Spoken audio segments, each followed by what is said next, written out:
Դիտակետ հաղորդաշարն է, հյուրս ԱԺ անկախ պատգամավոր Գևորգ Պետրոսյանն է։ Բարև ձեզ, պարոն Պետրոսյան, շնորհակալ եմ, որ ժամանակ գտաք եւ հյուրընկալվեցիք։ Եվ առաջին հարցը միանգամից երեք պետք է ներկայացվեր կառավարության կատարողականը, բայց Նիկոլ Փաշինյանը հետաքրքիր շոու կազմակերպեց ազգային ժողովում, նա խոսեց Հայաստանի, Արցախի ապագայի մասին, իսկ իմ քայլականները ոտնկայս ծափահարեցին նրան։ Նախ կուզեմ ասեք, որքանով է ձեզ համար ընդունելի այսպիսի պահվածք ազգային ժողովում։ Հերթով անդրադառնանք բոլոր հարցերին։ Մի այսպիսի ասույթ կա քրեական իրավունքի պատմության մեջ, ասում է հանցագործի ոտքերը տանում են այնտեղ, որտեղ ինքը կատարել է հանցագործությունը։ Հիմա Նիկոլ Փաշինյանը խախտելով Հայաստանի Հանրապետության Սահմանադրության 156-րդ հոդվածի պահանջը, համաձայն որի նա պարտավոր էր գար եւ անձամբ զեկուցել 2020 թվականի կառավարության ծրագրի կատարողականի հաշվետվությունը, քանի որ նա այլ փորացավ ուներ եւ ինքը իր ներքուստ իր մեջ համոզված է, որ ինքն է այս ամենի մեղավոր, այս խայտառակ պատերազմի, այսքան զոհերի, այսքան վիրավորների, անհետ կորածների եւ ռազմագերիների, ինքը եկավ սկսեց ինքնարեաբիլիտացիայի, այսինքն ինքնապատվափրկման անհաջող փորձ կատարել եւ սկսեց խոսել դրա մասին։ Ոչ մի տող նա չի ասել սոցիալական քաղաքականության մասին, տնտեսական ներդրումների մասին, առողջապահական քաղաքականության մասին, իրավական անվտանգության մասին, այսինքն մեր երկրի սահմանադրությամբ գերակա հռչակված ոչ մի բանի մասին նա չխոսեց։ Նա ընդամենը փորձեց արդարանալ իր սովորության համաձայն շառը գցել այս գեներալի, այն ղեկավարի, զինվորի վրա անգամ անամոթաբար առանց գետինը մտնելու, չնայած գետինը ափսոսա որ ինքը մտնի,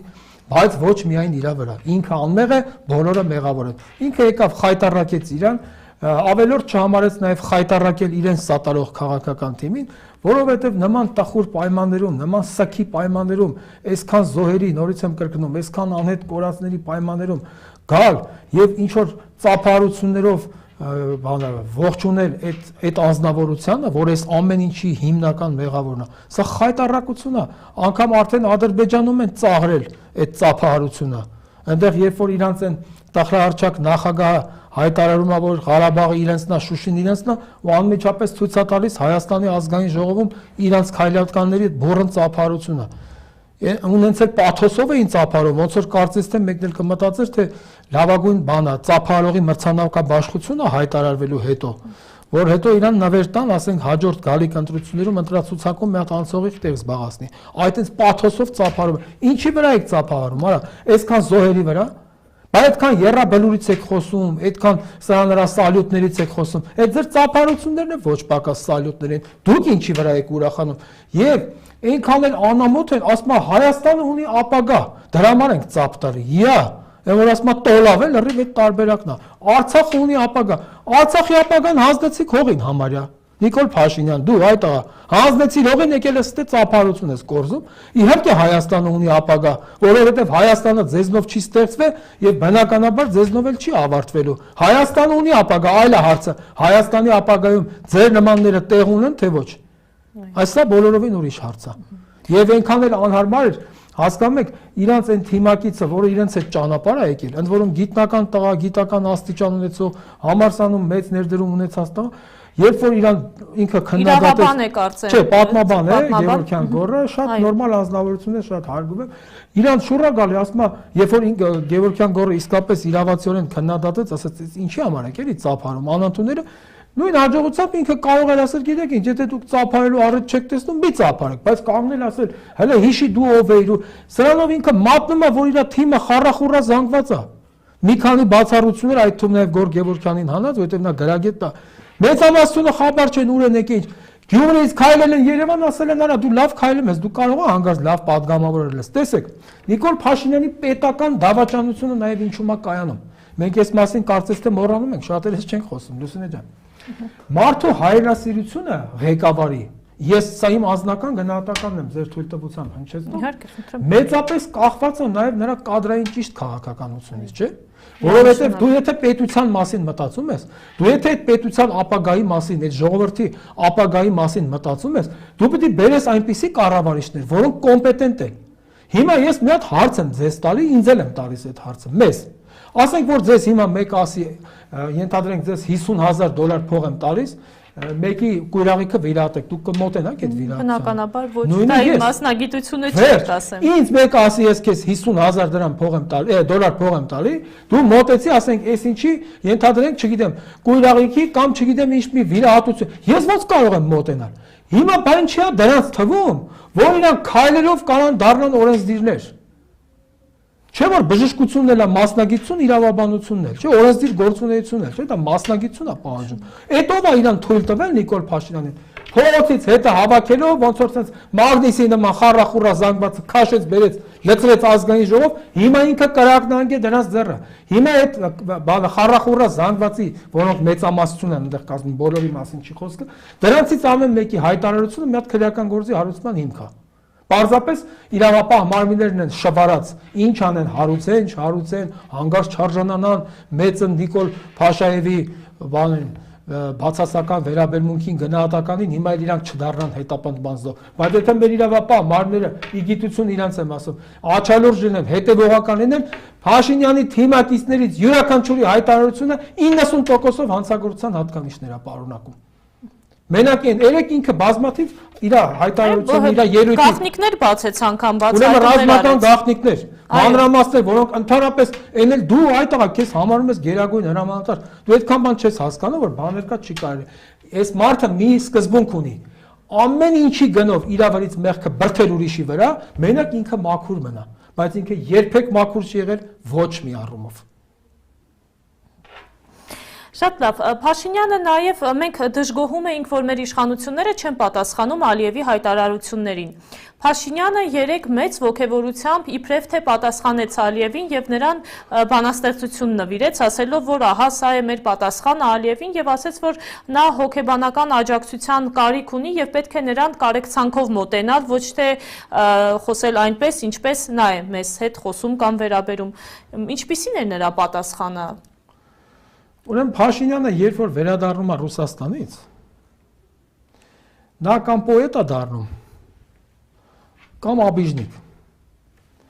Հիմա այս պոետիզմի ժանրից էր։ Արա նա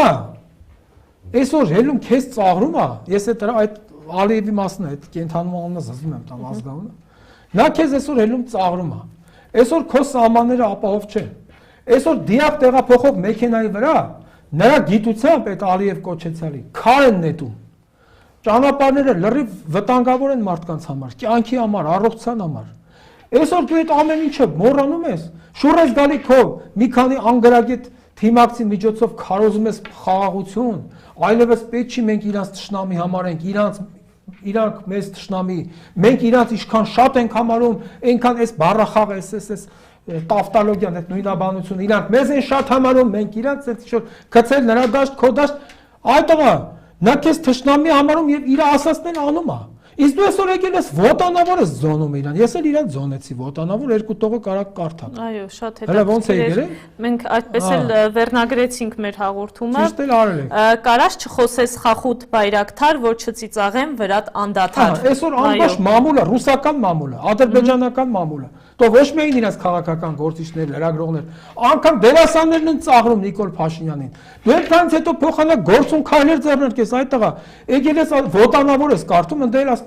մռայլ բանից այդ հոգեկան հիվանդի այդ խոցի տեղը որտես գիտեր, ոնց որ երևում է մի անգամ ընդ եղել է, որ լավ էլ պատկերացնում է այդ ինչ խուցա մեջից ինչ տեսարան է, դրսից ինչ տպավորություն։ Լավ ամոթ չունես դու։ Կամ ես այն օրը Հայլի ակումբում ելույթ ունեցա Լուսինե ջան, եւ մի այդպիսի արտահայտություն արեցի, շատերը մի քիչ սուր գնահատեցին, ասին դու ավելորդ ինտրիգ ես դնում, դա այդքան էլ այդպես չէ, որ ասացին Նիկոլ Փաշինյանը թքած ունի այդ բայրակթարը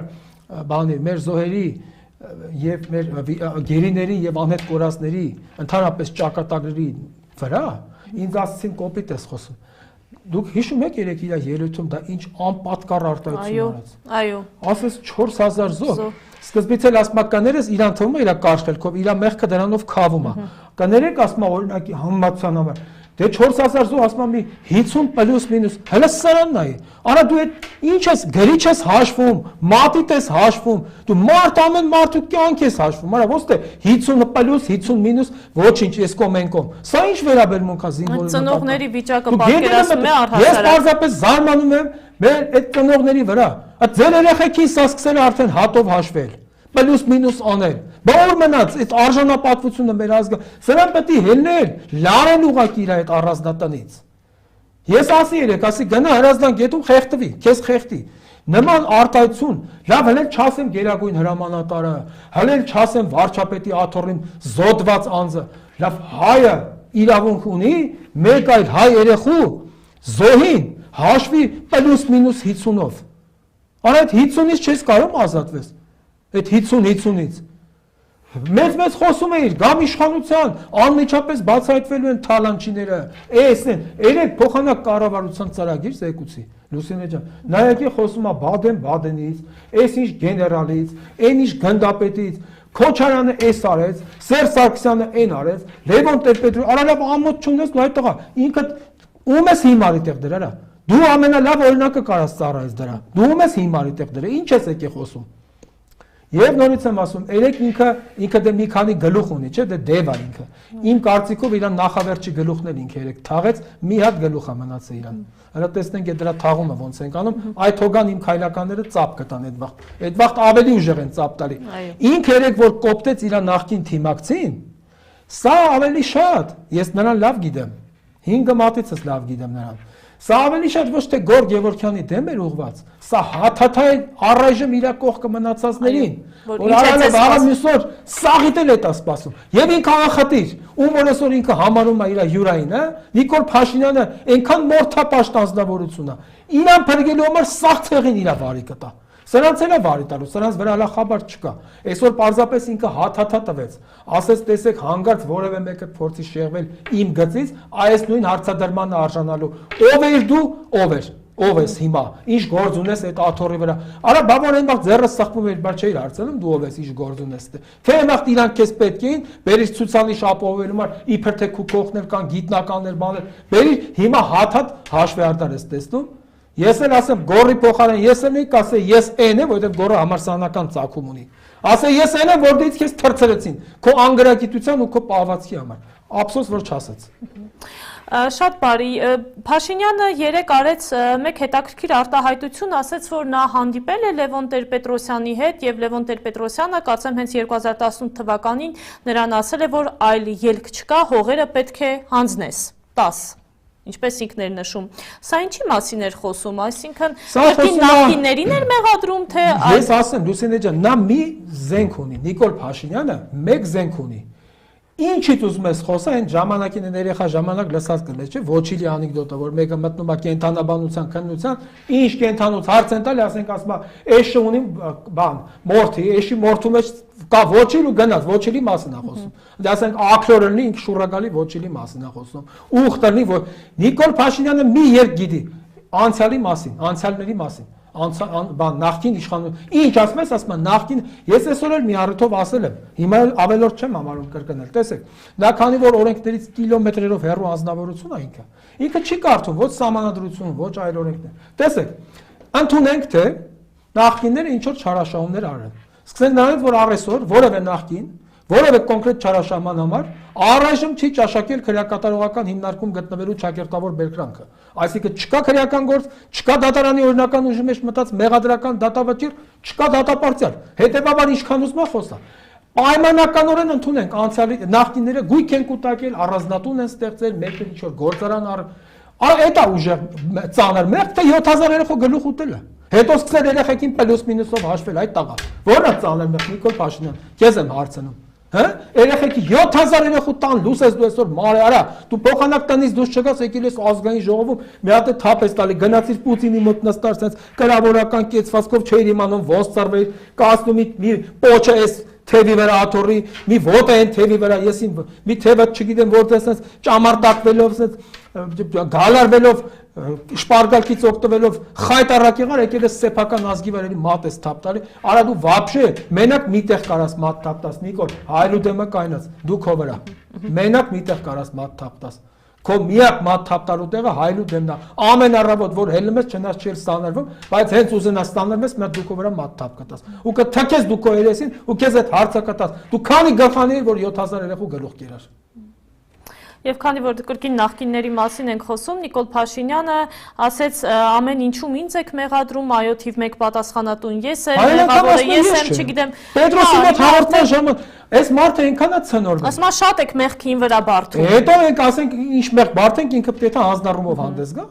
Եթե նա գիտի որ ինքը մեղավոր չի, նա կյանքը նասկի իր գործած մեղքերը պրիզնատ չի գալի, ու վնաս չեղած բան իրան հանձնառումով հանդես գա, նա շատ լավ գիտի Լուսինե ջան, ինքը ինչքան ուզում է գա, բանը ձենը գցի գլուխը, իրան թվում է որ բարձր խոսում է, իրանից վախում են։ Իրանից վախում են, բայց ոչ բարձր խոսալու են։ Գուցե արտաքին տեսքից են շատերը վախենում, բայց ոչ բարձր խոսալուց, որովհետև բարձր խոսալուի անես բարձր խոսամ իր ձենը կխլանա, դա չի խնդիրը, բայց այսօր բարձր խոսալով չի որ մենք մեր ազգին ծառայություն պիտի մատուցենք, գործ պետք է արվի։ Տեսնում եք նա հելում է կառավարության ծրագիր զեկուցելու, ոչ մի նախադասություն տնտեսական ներդրումների մասին, ոչ մի նախադասություն առողջապահության մասին։ Այսօր կորոնավիրուսի տվյալները խեղդում են մեզ այս մեր փոքր ազգին։ Արդեն ազգի կեսը հիվանդ է։ Հələ գնացեք մասիվի հիվանդանոց տեսեք ինչ է կատարում։ Շունը տիրոջը չի ճանաչում, ով է այս ամեն ինչի պատասխանատուն։ Գնում է մարդը ազգային ժողովում թզբեղ է ֆռռացնում։ Իրան թվում է որ թզբեղ ֆռռացրեց գող է դառնալու, գողական ալելու։ Արա տես չեն գողական դառնում, այդ տղա։ Գործ արա, դու այսօր եկել եմ, միակ թող ասեր, այսինչ ժամանակահատվածում, այսինչ ծրագիրն իրականացվել։ Այսքանով են կարողացել, ժողովուրդ ջան, հասկացեք մեզ, պատերազմ է եղել եւ այլն։ Խնդրեմ, ասեք, ինչ առաջարկներ կան, ինչպես հաղթանենք այս խնդիրը։ Սոցիալական ապահովության բնագավառում, այսօր մենք ունենք արտագաղթ։ Լուսինե ջան, եթե ասում են հեղափոխությունների ժողովուրդը հետ է գալ, то հետ չի գալիս, սա փախնում են։ Սրա պատասխանը ով է տալու։ Հենց ճանապարհները բացվեն, տեսնենք իրավիճակը։ Բաց եղան, ավելի բացվեցին, ավելի կամ այսօր տեսեք, էսել եմ ուզում հնչեցնել ձեր եթերում, թող մեր հարգարժան գյուղացիական բնակչություն ուշադիր լինի։ Հիմա կներեք արտահայտությունից հազարական ներողություն եմ խնդրում, ինչ կուտ է տալիս գյուղական շրջաններին։ Ասում որ բացվեց սահմանը, ազատ առևտուր։ Այս մարդիկ պետք է հասկանան մի բան։ Եթե բացվեց սահմանը, Թուրքիա իր ապրանքը լցեց Հայաստան, մեր տեղական արտադրողի ապրանքը մնալու է սառնարաններում, չի վաճառվելու։ Նրանք խնդիր չունեն շուկան։ Հələ հարցը այդ ապրանքը թունավորած կլինի կամ ես հիմա չեմ ուզում խախտել անմեղության կանխավարկած եւ դատողություններ անել, որոնք տեսականորեն չեն բացառվում, բայց հիմա դա առարկայական չէ։ Հիմա ես ասեմ, ինչ գալիս է Թուրքիայից թունավորա գալի, դա անպատասխանատու կլինի իմ կողմից։ Պատրաստ չեմ հեղինակել այդպիսի արտահայտություն, բայց ասենք լավ էլ թունավոր չի, լավ էլ առողջ միրգ է, բերի կամ բանջարեղեն է, բերի։ Գյուղացու ապրանքը մնալու է։ Այսօր գյուղացին վարկա վերցնում, տանում է տուն տեղ գրավա դնում, չգիտեմ, ավտոմեքենա, չգիտեմ ինչ, ամեն ինչ տալիս է, որ կարողանա այդ տարի բեր արտադրի, որ տանի վաճառի, ապրի իր ընտանիքը, թուրքերը վերելու են ստեղ իրանց ապրանք իրացնեն, գյուղացին իր ապրանքի հետ մնալու է վեմ հանդիման միայնակ։ Սա գնում ուրիշ ձև է ներկայացնում։ Ազատ շուկա, ինչ ազատ շուկա, դու բերել ես Թուրքի շուկան տեղայնացնես Հայաստանում, Հայաստանի գյուղացու մթերքը մնա, բանը փչանա, այդ մարդն է տուն տեղ ծախի դառնա լքի Հայաստանը։ Սա այսօր իրականացնում է Հայաստանը դատարկելու հետևողական ծրագիր։ Իսկ գյուղացին, եթե Լուսինե ջան, իր տունը ծախել է, գրավի տակ է, բանկը եկել արդեն ձեռից առնում է, ոչ մի ապրելու բան չունի, ստիպաստի վեշեր ավակի գնա։ Թե ինչ արդեն անորոշ ճակատագուր է։ Եթե մարդիկ ժամանակին բարեկամ ունեին արտասահմանում, ասում էին հորոխբորս տղեն կանչել է կամ քերիս կանչել է կամ քույրս, այսօր մարդիկ թողում են ամեն ինչ ելեն գնան։ Այս դրա մասին պետք է մտածել։ Ոչ թե գալ ազգային ժողովում ոտանավոր ձոնել թշնամի պետության ղեկավարին, ոչ թե գալ մատ թափտալ սեփական։ Արա մի հատ կարաս դու քո մատը Ռուսաստանում թափտաս։ Այդ մատը կօգտագործեն ոչ նպատակային նշանակությամբ, այդ տղա։ Դու եկել ես սեփական ժողովրդի վրա, այսքանից հետո, այսքան երեխու գլուխ ուտելուց հետո, այսքան տղայի դուք պատկերացնում եք 10,000-ից ավել հաշմանդամություն ունեցող անձ Լուսինե ջան։ Ոչ թե ասենք այդ մարդկանց մի մատը չկա, կամ ականջնա վնասվել, կամ մարդը թև չունի, ոտք չունի։ Այդ մարդու ռեաբիլիտացիան, այդ մարդու վերականգնումը ո՞նց է անելու, ինչ միջոցներով անելու։ Դրա մասին մտածի, արա, ոչ թե ժողովրդիդ հաթաթատուր, ոչ թե թիմակիցներիդ նսեմացրա, ասա ով իմ հետ չի իմ թշնամինա։ Այդ տղա, ես չգիտեմ, արդեն գիտեք ինչ, ես էլ եմ վատացնում, որ սենց խոսում եմ, որովհետև ես իրականում այսպեսի մարդ չեմ սովորական կյանքում, բայց ինքը արդեն համբերություն չի թողել։ Ասում եք այն ինչ կա։ Այո, ես երբեք չեմ ասի ինչ որ չկա։ Եթե ես կասեմ մի բան, որը չկա, թող ինձ տանեն պատասխանատվության ենթարկել, բայց ես չեմ կարող չխոսել։ Եթե ես նշանը կպցրել եմ իմ կրծքին, ես պարտավոր եմ սրա տակից դուրս գալ։ Ես պարտավոր չեմ լալու համարելնել, ասել ես չեմ խոսում, ինչ գործ ունեմ, լեզուս պարտակ եմ, ասեմ գործ չունեմ, վատամարդ եմ, то լավ էլ վատամարդ եմ ելում։ Ես վատամարդ չեմ ելում, ես իմ պարտականություն եմ կատարում, ժողովրդի ցավն է տանը, ոնց ուզում ա թող գնահատի։ Քանի որ մեր զրույցի թեման կարծես թե Նիկոլ Փաշինյանն է, որովհետև երեք նա այնպիսի արտահայտություններ է արել, որոնց անհնար է չանդրադառնալ։ Օրերս էլ գերիների ծնողների հետ է հանդիպել, ասել է դուք վստահ եք, որ խնդրեք բաներում։ Այո, դիահերձարաններում անպատկառությունը։ Կամ ասել է վստահ եք, որ ծնողը որ երեխուն տարել է, ուղարկել է բանակ, տարել է դիահերձարանին, հանձնել։ Տարել է զինկոմիսարիատ, չէ՞։ Այդ երեխան գնացել է իր երկու առողջ ոտքի վրա զինկոմիսարիատ։ Գնացել է ազնիվ նկատառումներով ծառայի։ Հիմա զոհվել է դու գալիս է իր ծնողին, փոխանակ խոնարհվես դեմը կայնում ասում գնացեք ձեր երեխեքին դիահերձա։ Ախր սրա արածը ես զարմանում եմ ժողովուրդը ո՞նց է սրան հանդուրժում։ Սա հիմա պետք է փախած լիներ։ Սա հիմա պետք է ինքնասպանություն, ես երեք իրան ասի գնա քծվի հրազդան գետը խեղդի քեզ։ Մեկը դու խեղդվել ես։ Դա մեղմ պատիժ է, շատ։ Ոչինչ, թող խեղդվի ջանդամը քաշի գնա մեր տենակ ի՞նչ է գալու մեր գլխին։ Նրա ամեն օր մնալ իշխանության սա կործանարար է Լուսինե ջան։ Նա ոչ մի օգուտ չի տալի, բացառապես վնաս, թշնամանք, այսօր որ մի քիչ են աստի մարդիկ փողոցում իրար դանակով խփել են։ Ում համար սրա համար, ո՞ր արժանիքի համար։ Երեք նա Ռոբերտ Քոչարյանին մեղադրեց հոկտեմբերի 27 կազմակերպելու, ինչպես նաև թուրքական շպիոն լինելու մեջ, այնինչ նրան եւ նրա թիմակիցներին բացահայտել են, որ իսկապես ունեն օմեգաներ, ալֆաներ եւ բետաներ թուրքական։ Նա Ռոբերտ Քոչարյանին պետքա մի բանում երախտապարտ լինի առնվազն, որ Ռոբերտ Քոչարյանը իրան թույլ չի տալիս շատ բան խոսա։ Որ ինքը քանի որ կանացի խասյաթ ունի Նիկոլ Փաշինյանը, իրան թվում է թե ինքը ում ինչ ասեց, դի նույն ձևի հելեն հակադարձվեց, Ռոբերտ Քոչարյանը լուրջ մարդ է։ Նրա անլուրջ բարբաջանքներին ինչ հակադարձի։ Հիմա ոնց որ ասենք մեկը մի հատ նյութ գրի ասենք Գևորգ Պետրոսյանը ալիմենտա վճարում, ասենք Նյուտոնի մորքուրին։ Հիմա ես պետք է գնեմ հերքեմ էդի։ Այսինքն բաներ կա, որ ուղղակի ծիծաղի ոլորտից են դուրս։ Ծիծաղի շրջանակից են դուրս։ Ինչ է հերքի Քոչարյանը։ Դու իսկական թուրքի տղեն ինքն է։ Թուրք է ինքը։ Այսօր եթե իր խմբակցությունում կան թրքապաշտներ, թրքամոլներ, ասում են պի խոնարհվել Թուրքի առաջ, լավ թուրքեր կան, դրանց տանում դնում փոխնախարար այդ ասողներին։ Հենց ո՞վ է թուրք Քոչարյանը, թե Նիկոլ Փաշինյանը։ Կամ հոկտեմբերի 20, արա սա զապիսները կա, որ մարտին մեկնել եք դուք կազմակերպել, որ այնտեղ խոսում են բանի հետ, ոնց էին թուրք Ղարաբաղցիների ինչպես ինքներասում հերացնում։ Ասում են ով էր կարծեմ են Արզումանյան ալիքը, որ հարցա տալի, ասում Նիկոլ այդտեղ մարդ կա, ասում հա, ժողովուրդ կա, բայց մարդ չկա։ Հələ սրանց ոնց են վերաբերել այդ մարտի մեկի ազնիվ նկատառումներով պայքարի ելած մարդկան, ասում ժողովուրդ կա, մարդ չկա, էլ։ Այսինքն սրանք մարդուն գույքից չեն տարբերում, մենակ իրաց ծրագիրը կատարած է։ Հիմա Նիկոլը նույն ձևով շարունակում է հիմա։ Ինքը ասում է նախկինները գույք են, ինքը 7000 երեխու գլուխակեր է ջանդամ, 10000 երեխու հաշմանդամասարք է ջանդամ, 3500 անետ կորացու բանը գերի ունենք ռազմագերի ջանդամ, կարևորը նախկինները չգան, իրենք առանձնատուն էին ստեղծել։ Այ անգրագետներ։ Եթե մարդը տանում է Արցախում տուն է սարքում, դա ես երեկել եմ ասել, դա նշանակում է այդ մարդը Արցախի հետ հույս է կապում, Լուսինե ջան։ Հենց որ դուք կտանեք, ասենք Թուրքի հողում տուն սարքեք կամ նա թեկը շամբուն սարքեք։ Արդարության համար ոչ։ Արդարության չէ, դա տրամաբանական չի, հարգելիս, եթե դու գիտես, որ այդ հողը ուրիշին է, որ ասում է իրանք ծախել էին։ Արա մարդը իր ծախած հողի վրա տուն է սարքում, լավ այդքան անգրագետ կարելի է լինել։ Եվ նրանք օգտագործում են մեր ժողովրդի դյուրահավատությունը, դրա համար ես առիթից օգտվելով ձեր թույլտվությամբ խնդրում եմ մեր ազգաբնակչությանը հերիքա հավատակից ստախոսին։ Սա հերթով մտնելու է ձեր տները։ Այնօրն ինչա կաթացնում։ Այդ ռազմագերիների ծնողների հետ հանդիպման ժամանակ այսպիսի արտահայտություններ արել, հելանասին մարդիկ, ես չեմ հնարում։ Երևանի հետ կապված։ Ասում է, բա այո, ասում է, իսկ դուք բացառում եք, որ թուրքը վաղը կարող է գա Երևան, դուք հասկանում եք, սա ինչա կաթացնում։ Ով է ասում երկրի ղեկավարը։ Գերագույն հրամանատարը, ոչ բարով եւ շինծու, որովհետեւ դա իրականում այդպես չի։ Դուք հասկանում եք, սրա ստիլն է դա, աստիճանաբար գաղափարը կաթացնել ուղեղիդ, որ հետո դու սկսես հարմարվել։ Այն Օվերտոնի պատուհան այդ ինստիտուտ կա, վերջը։ Խոսում, բերում քեզ արդեն կպցնում են այդ համոզմունքին։ Սա արդեն սկսել է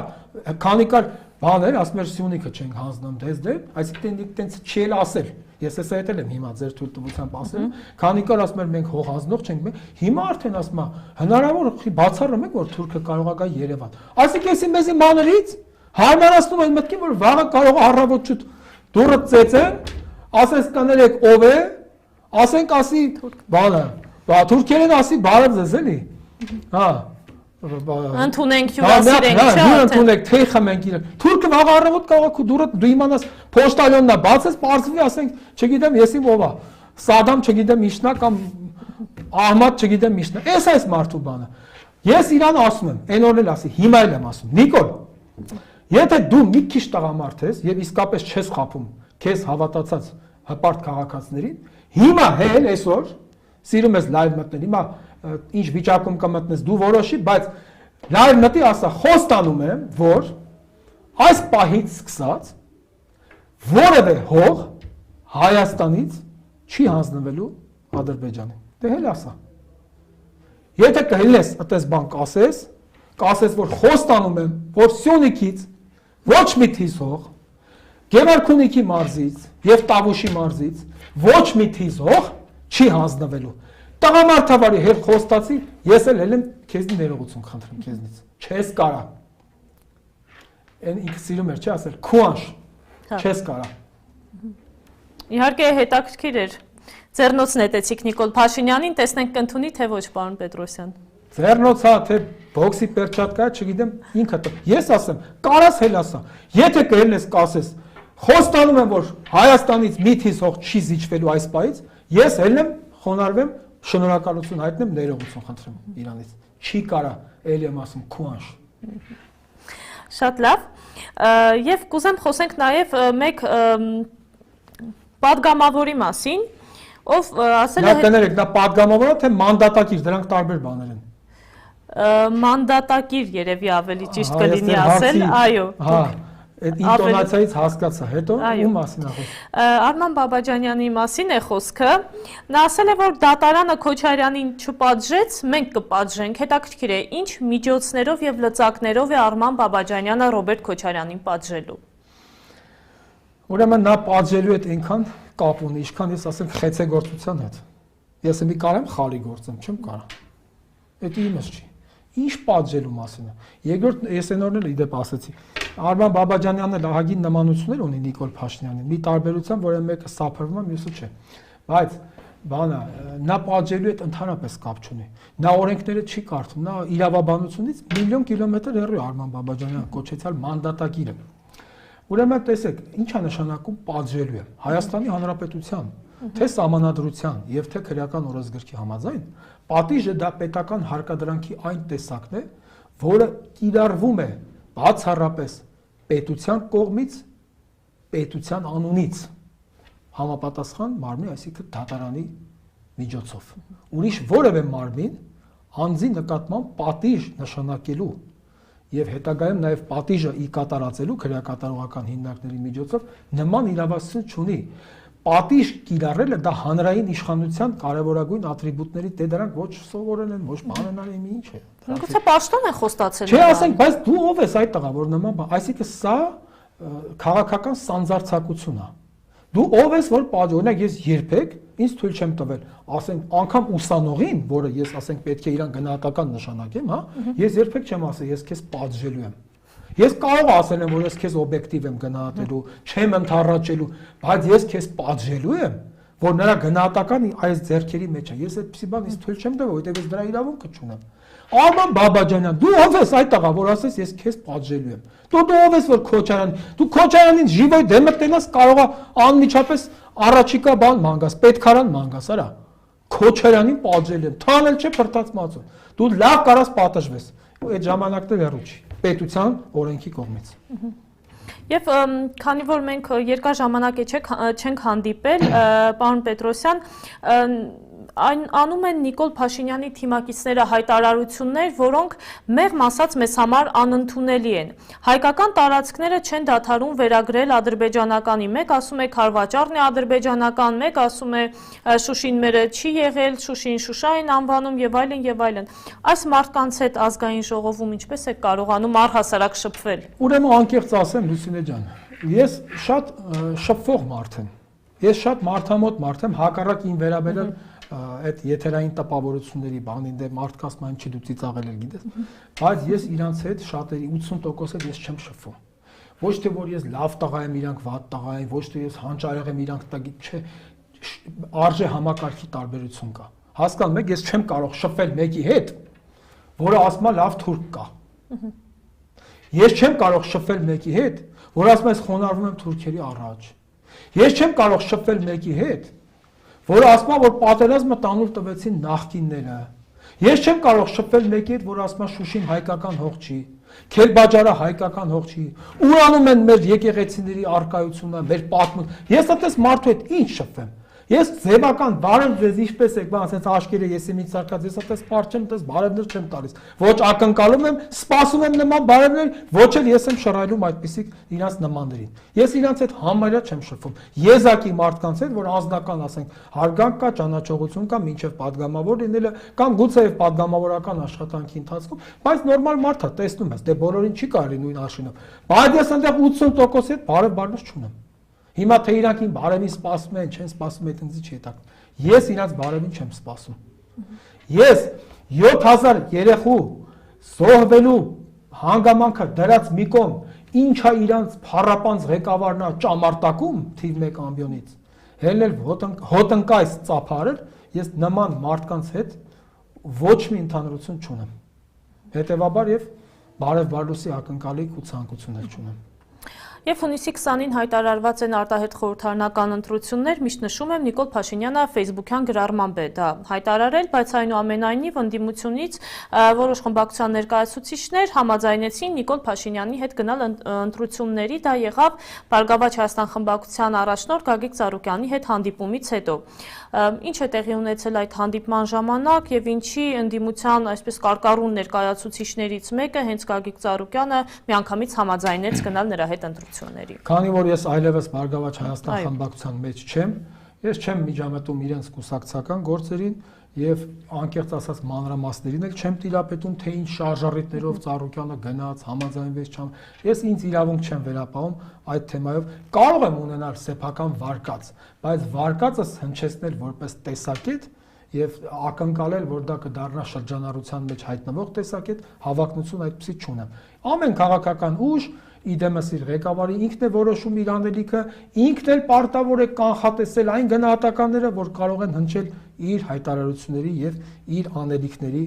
վերաբերյալ։ Այդ Ցուկենբերգը, չէ, Facebook-ի հիմնադրի անունը։ Այո։ Էդի ո՞նց է Նիկոլին չի ապարգևատրում։ Նիկոլը չներ ով էր Facebook-ի տեղն իմացողը։ Ախր այ Լուսինե ջան, դա էլ է առհամարանք պետականության նկատմամբ, դա էլ է առհամարանք սահմանադրության նկատմամբ։ Հայաստանի գործող սահմանադրության համաձայն 100 անգամ արդեն ասել ենք տարբեր մարդիկ։ Հանրապետության նախագահի հրամանագրով է նշանակվում թե հերթական թե արտահերթ ընտրությունների օրը, ոչ թե Նիկոլ Փաշինյանի Facebook-յան գրառմամբ։ Նիկոլ Փաշինյանը վանգանա ով է նստի բան գրը գուշակի գրի, ժողովուրդը վիզ դնի որ անպայման այդ բանալի որ ասեն մեր վանգան ճիշտ էր։ Ոչ, առ այսօր ընտրությունների օր նշանակված չկա իրավաբանորեն։ Հիմա թե փաստորեն նա ինչ մուֆլյոժ անում, ինչ տարյոկներ է խաղում։ Ես հիմքեր ունեմ ճանաչելով Նիկոլ Փաշինյանի անփառունակ ներկան ու անցյալը բնականաբար նաև ապագան գուշակելով, ես կարող եմ վստահաբար ասել, որ կարող է ընտրություն չլինի։ Կարող է սա էլ մի տարյոկ է։ Սա էլ ինչ որ ժողովրդին մի պահ հանդարտեցնել, որտեղ մի պահ ժողովրդի փողոցային շարժումը, փողոցային ես նկատի ունեմ փողոցում ծավալվող շարժումը, ոչ թե փողոցաբարո, այլ փողոցային շարժումը ոնց որ թե հասնում է իր տրամաբանական ավարտին, Նիկոլ Փաշինյանը այդտեղ կարող է որոշեց time out վերցնի եւ ասի որ ընտրությունը մի քիչ, բայց այս ժողովուրդը պետք է հասկանա Նիկոլ Փաշինյանի օրոք ընտրությունը դա սառնություն գրված երջանկություն է լինելու։ Ինչ ընտրություն, եթե Նիկոլ Փաշինյանը վարչական լծակներին շարունակեց տիրապետել, նրա հանձնարարությամբ ոստիկանությունը ապրիլի 7-ին գեղեցիկ սերի ներկայացուցիչների խաղաղ հավաքը վերածեց մի բան, ոնց որ արունարբու մարդասպանների հետ հանդիպում էր ոստիկանների։ Նա որ այդ միջոցառմանը այտենց ներդրում ունենում ոստիկանական ուժերը ծախսում։ Դե աշխատավարձ է բարձրացնում բնականաբար ոստիկանների բժիշկները մեռան այս կորոնավիրուսի ձեռը։ Այս քանի տարուց արդեն մի տարուց ավել է այդ մարդիկ ընկած են։ Բժիշկների աշխատավարձը վերանայիր։ Հա? Դպրոցների դասատուների աշխատավարձը վերանայի։ Դասախոսքը այսօր 40,000 դրամով է համալսանում դաս տալի։ Այ անինքնասերներ, դրանց աշխատավարձը այդ կատեգորիայի վերանայի։ Ոչ թե այսօր դու ոստիկանը ծառայում ես, հա, եթե նա ամբողջ ոստիկանության համակարգի աշխատավարձը բարձրացնի, առաջին ուրախացողներից մեկը ես կլինեմ, որովհետև ես ընդունում եմ, որ այս երկրում չհաշված այն չարամիտ, այն անմակարդակ ոստիկաններին, բայց հիմնական կազմը ծառայում է մեր ձեր մյուսից մեր խաղաղությանը, այո, մեր անդորն է ապահովում, ճիշտ է, մենք պարտավոր ենք հարգել։ Բայց այսօր այդ մարդը այնքան էլ անհեռատես, նա կաշառքի հետ, քանի որ շատ մոտ մարդ է Նիկոլը։ Ինքը տեղ է կաշառում, հասկանում եք, ինքը բարձրացնում է այն ոստիկանների, այն խմբի, այն ստորաբաժանման աշխատավարձը, որոնց դերը իր անվտանգության պահպանությունն է։ 200 մետր այս շենքից ճողոպրի այս շենքը գան հետևից մանտան իրան, պահեն այդ զոնտիկները, ես շատ իմանամ ինչ անհատական պաշտպանության միջոցներ, ինքը դրանց աշխատավարձն է բարձրացնում։ Դե թող բան անի, ազգային անվտանգության օպերատիվ ծառայության աշխատողների աշխատավարձը բարձրացնում, որոնք իրական ծառայություն են մատուցում այս երկրին։ Արտաքին սահմանների պաշտպան, սահմանապահ զորքերի աշխատողների աշխատավարձը թող բարձրացնի։ Նա բարձրացնում է ոստիկանության այն ստորաբաժանման աշխատակիցների աշխատավարձը, այն էլ դա ժամանակավորներ, այս վտանգը անցավ, ասել է ինչ աշխատավարձ, ինչ բան, բյուջեն հնարավորություն չունի, դավայ, հետ գնացինք նախկին վիճակին։ Բոլորն էլ քաշվելու են Նիկոլի ձեռը։ Պարզապես ես ժողովրդին ողջախոհություն եմ մատնում։ Հասկացեք, այս մարդը եթե նորից եմ ասում, ստախոսության օլիմպիադա հայտարարվի, առաջին տեղը ինքն է, 3-րդ, 4-րդ, 5, 6, 7, 8, 9, չկա 10-րդ տեղը նոր մեկը կարող է հայտնվի։ Սա պետք է հասկանալ։ Նա ստախոս մարդ է, ինձ ասում են ինչի՞ չես գնում կառավարության հարց ու պատասխանին մասնակցում։ Հա? Դուք էլ կարող եք այդ հարցը տալ։ Ես ընդեմ մի հարց։ Ես եթերից դուրս այո ձեզ։ Եթերից դուրս եմ ներսել։ Ես չեմ մասնակցում, ասում։ Այո, դուք ասում եք կառավարություն։ Եվ հետո գիտեք ինչ կա, Լուսինե ջան։ Ես հիմա չեմ ուզում ներկուսակցական բան, բայց իմ գլխավոր տարաձայնություններից մեկն էլ այն էր, որ ընկերներ, դուք ասում եք մենք կառավարության 100% հրաժարական ենք, չէ՞, պահանջում, Լուսինե ջան։ Դա նշանակում է արգելիս, որ դու ոչ մի տոկոսով չես վստահում այդ կառավարությանը, չէ՞։ Եթե դու ասում ես 100%, ուրիշ բան որ դու ասես 50%-ով, massամբ չեմ վստահում, բայց եթե դու ասում ես ես 100%-անոց հրաժարական են պահանջում, դա նշանակում է, որ դու Հայաստանի Սահմանադրության համաձայն կառավարությունը բաղկացած է վարչապետից, փոխվարչապետներից եւ նախարարներից, ճիշտ է։ Ուրեմն նշանակում է, եթե դու հայտարարում ես, որ դու 100%-ով չես վստահում կառավարությանը, դա նշանակում է, որ դու վարչապետից սկսած մինչև կառավարության վերջին անդամը, վերջին ու առաջին դա հարաբերական է, ես ըստ օրենքով նախատեսված հերթականության եմ ասում, այբենական կարգով է շարադրված, դու չես վստահում։ Այնինքն եթե դու չես վստահում, դու ինչ ես այդում հարց տաս այդ մարդուն։ Հիմա որ դուք ինձ չվստահեք, դուք ինձ հարց կտաք, ես ձեզ չվստահեմ, ես ձեզ հարց կտամ։ Ես դրա համար էլ չեմ գնում կառավարության հարց ու պատասխանի։ Ես գտնում եմ, որ այսօր Հայաստանը կառավարություն չունի։ Եթե Հայաստանի քաղաքացին անպաշտպան է, մեն միայնակ է իր խնդիրների հետ, իր առողջական խնդիրների հետ, իր սոցիալական խնդիրների հետ, իր երեխայի կրթության խնդիրների հետ, իր առողջապահական խնդիրների հետ, իր անվտանգության խնդիրների հետ։ Ինչի մասին է խոսքը, ինչ կառավարություն։ Ես որ եթեմ կառավարության հարց ու պատասխանին, մի հարց եմ տալու, այն էլ Նիկոլ Փաշինյանին, շատ կարճ հարց է։ Ես չգիտեմ ինքը այդ հարցին ոնց կպատասխանի, բայց որ գնամ այդ հարցն եմ տալու, չես ամաչում, որ դեռ ապրում ես։ Իհարկե ես այդ հարցը պատրաստում էի ձեզ տալ, բայց դուք արդեն իսկ պատասխանեցիք, եւ եթե լինեն պարոն Պետրոսյան ընտրություններ, դուք որևէ կուսակցության կանդամակցեք կամ հավակնություններ կա, որ կմասնակցեք ինչ որ դաշինքի եւ այլնի տեսքով, կամ միգուցե մտադիր եք կուսակցություն բացել, մի փոքր դրա մասին։ Ինչպես մեր հայտնի բանաստեղծն է ասում, անկեղծ ասած այս ամենից ես հոգնել եմ։ Հավատում եք Լուսինե, իսկապես հոգնել եմ։ Ես 3 տարի առաջ սպիտակ մաս չունեի, իսկ հիմա շատ ունեմ։ Այսինքն մինչև падգամավոր դառնալը 3.5 տարի առաջ համարյա չունեի սպիտակ մաս։ Հիմա մազերը սպիտակել են, եւ այդ հիմնական մեղավորը դրանք են։ Ոչ քննարկում ալում հետներ անել։ Երթվյալ տագետի կեցվածքով ինչ ուզում ես ասա, ոչ մի լուրջ հիմնավորում,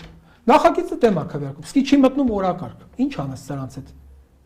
Հիմա հեսա երկու նախագիծ ունեմ։ Մեկը հրապարակային ստախոսության համար պետական ծառայողներին պատժելու համար, հիմա մեկնաբանեմ, եթե մենք ժամանակ ունենք։ Մյուսներ անձի պատիվ արժանապատվություն, բարի համբավը վիրավորելու համար քաղաքացիական գործերի քննության ժամկետները սեղմելու, կարճացնելու, որովհետև քեզ վիրավորում են, տարիներով ընկնում ես դատարանների դռները, 3 տարի գործդ քննվում է, 3 տարի այդ ռոլիկը ֆռում է, որ այսինչ անը Լուսինեին կամ Պետրոսյան Գևորգին ասեց, չգիտեմ, անպատկառ, անբարոյական, չգիտեմ ես ինչ 3 տարի այդ նյութը ֆռում է, վերջում չգիտես ինչ կլինի դատական ակտը։ Հա, ու 3 տարի գնաց դատարաններ, խայտարակնես, այդ թքած են ունենում մարդիկ այդ 1 միլիոն դրամի համար, որպեսզի գնան վիրավորանքի համար փոխհատուցում ստանան։ Այս ժամկետները կրճատել, կարծես թե այս նախագծին ոնց որ թե դեմ չէ, եւ մյուս նախագիծը այսօր նորից եմ ասում, ցավոք սրտի նորից վերադառնանք այդ թեմային եւ երևի դրանով էլ կավարտենք, իհարկե դուք եք որոշողը եթերում, երբ ենք ավարտում, բայց տեսեք օրինակ այդ նույն Արծրուն Հովանեսյանը 43 օր անամոթաբար ստեց, չէ, ամեն օր նա ժամացույցի կուկույի նման, թռնում էր եթեր։ Հաղթելու ենք, ընդել հարց են տալի, ասում են վստահ, ես որ համոզված չեմ ասի։ Եվ այն օրը անամոթաբար այս անձնավորությունը կանգնած մեզ վերջի օրը իմացա որ պարտվում է։ Արա դու սատի Ամեն չեմ կարող։ Ասում ինձ զեկուցել են, ես դա եմ ասել։ Հետո եւ դա համարվում է բան, հա, լիազորված անձի պատասխան, ինձ զեկուցել են։ Դու դրսում թուլումբա էր ծախում, շաքարակլոր էր ծախում, բախտ էր բացում ինչ էր անում որ գայրասեն ինձ ես բան ասեն, ես էլա խոս։ Դու ես եղել իրավասու սուբյեկտը, լիազորված անձը, տենց էլ կոչվում էր, չէ՞, նախարարության լիազորված անձ։ Այո։ Դա լիազոր, դու ուրեմն ինչ լիազորված անձ ես, որ քեզ ինչ ասել են, դու հենց մեխան։ Դու այսիկը թե թութակություն ես արել, թե լիազորված անձություն։ Այս չեմ կարող հասկանալ։ Հիմա նա ինչի պատասխանատվության չի ենթարկվում։ Այն գեներալները ովքեր էլ խափի ասել են, պաշտպանության նախարարությունը հեսա մտնում են Գետաշեն, հեսա Արծվաշենն ենք վեկալում, հեսա Շահումյանն ենք վեկալում։ Արա այդ մարդիկ ինչի այսօր պատասխանատվության չեն ենթարկվում։ Նույն պաշտպանության նախարարը։ Ուրեմն ամեն ինչի կուժբուկուն են ջարդվեց մեր խեղճ զինվորների, մեր անմեղ երեխեքի գլխին 7000 ու 10000 հաշմանդամների։ Այս սրա մասին թող հետամտած։ Հիմա այս նախագիծը ներկայացրել հրապարակային ստախոսության համար պետական ծառայողներին քննական պատասխանատվության։ Մենակ կարթայիք լացներդ կգար նոր ինչ պոզոպոչ էին կպցրել, բացասական եզրակացություն է տվել, որովհետև գիտեն չէ, մեծ մաս իրանցից դատվելու է այդ հոդվածով։ Դրա համար էլ բացասական եզրակացություն է տվել։ Հեսա կգա ազգային ժողով եզրակացությունը, հանձնաժողովում մի հատ խայտարակ կանեմ, մի հատ էլ լիագումար նիստում, այն վաղ կտենանք փիղը ինչ թրջուն է։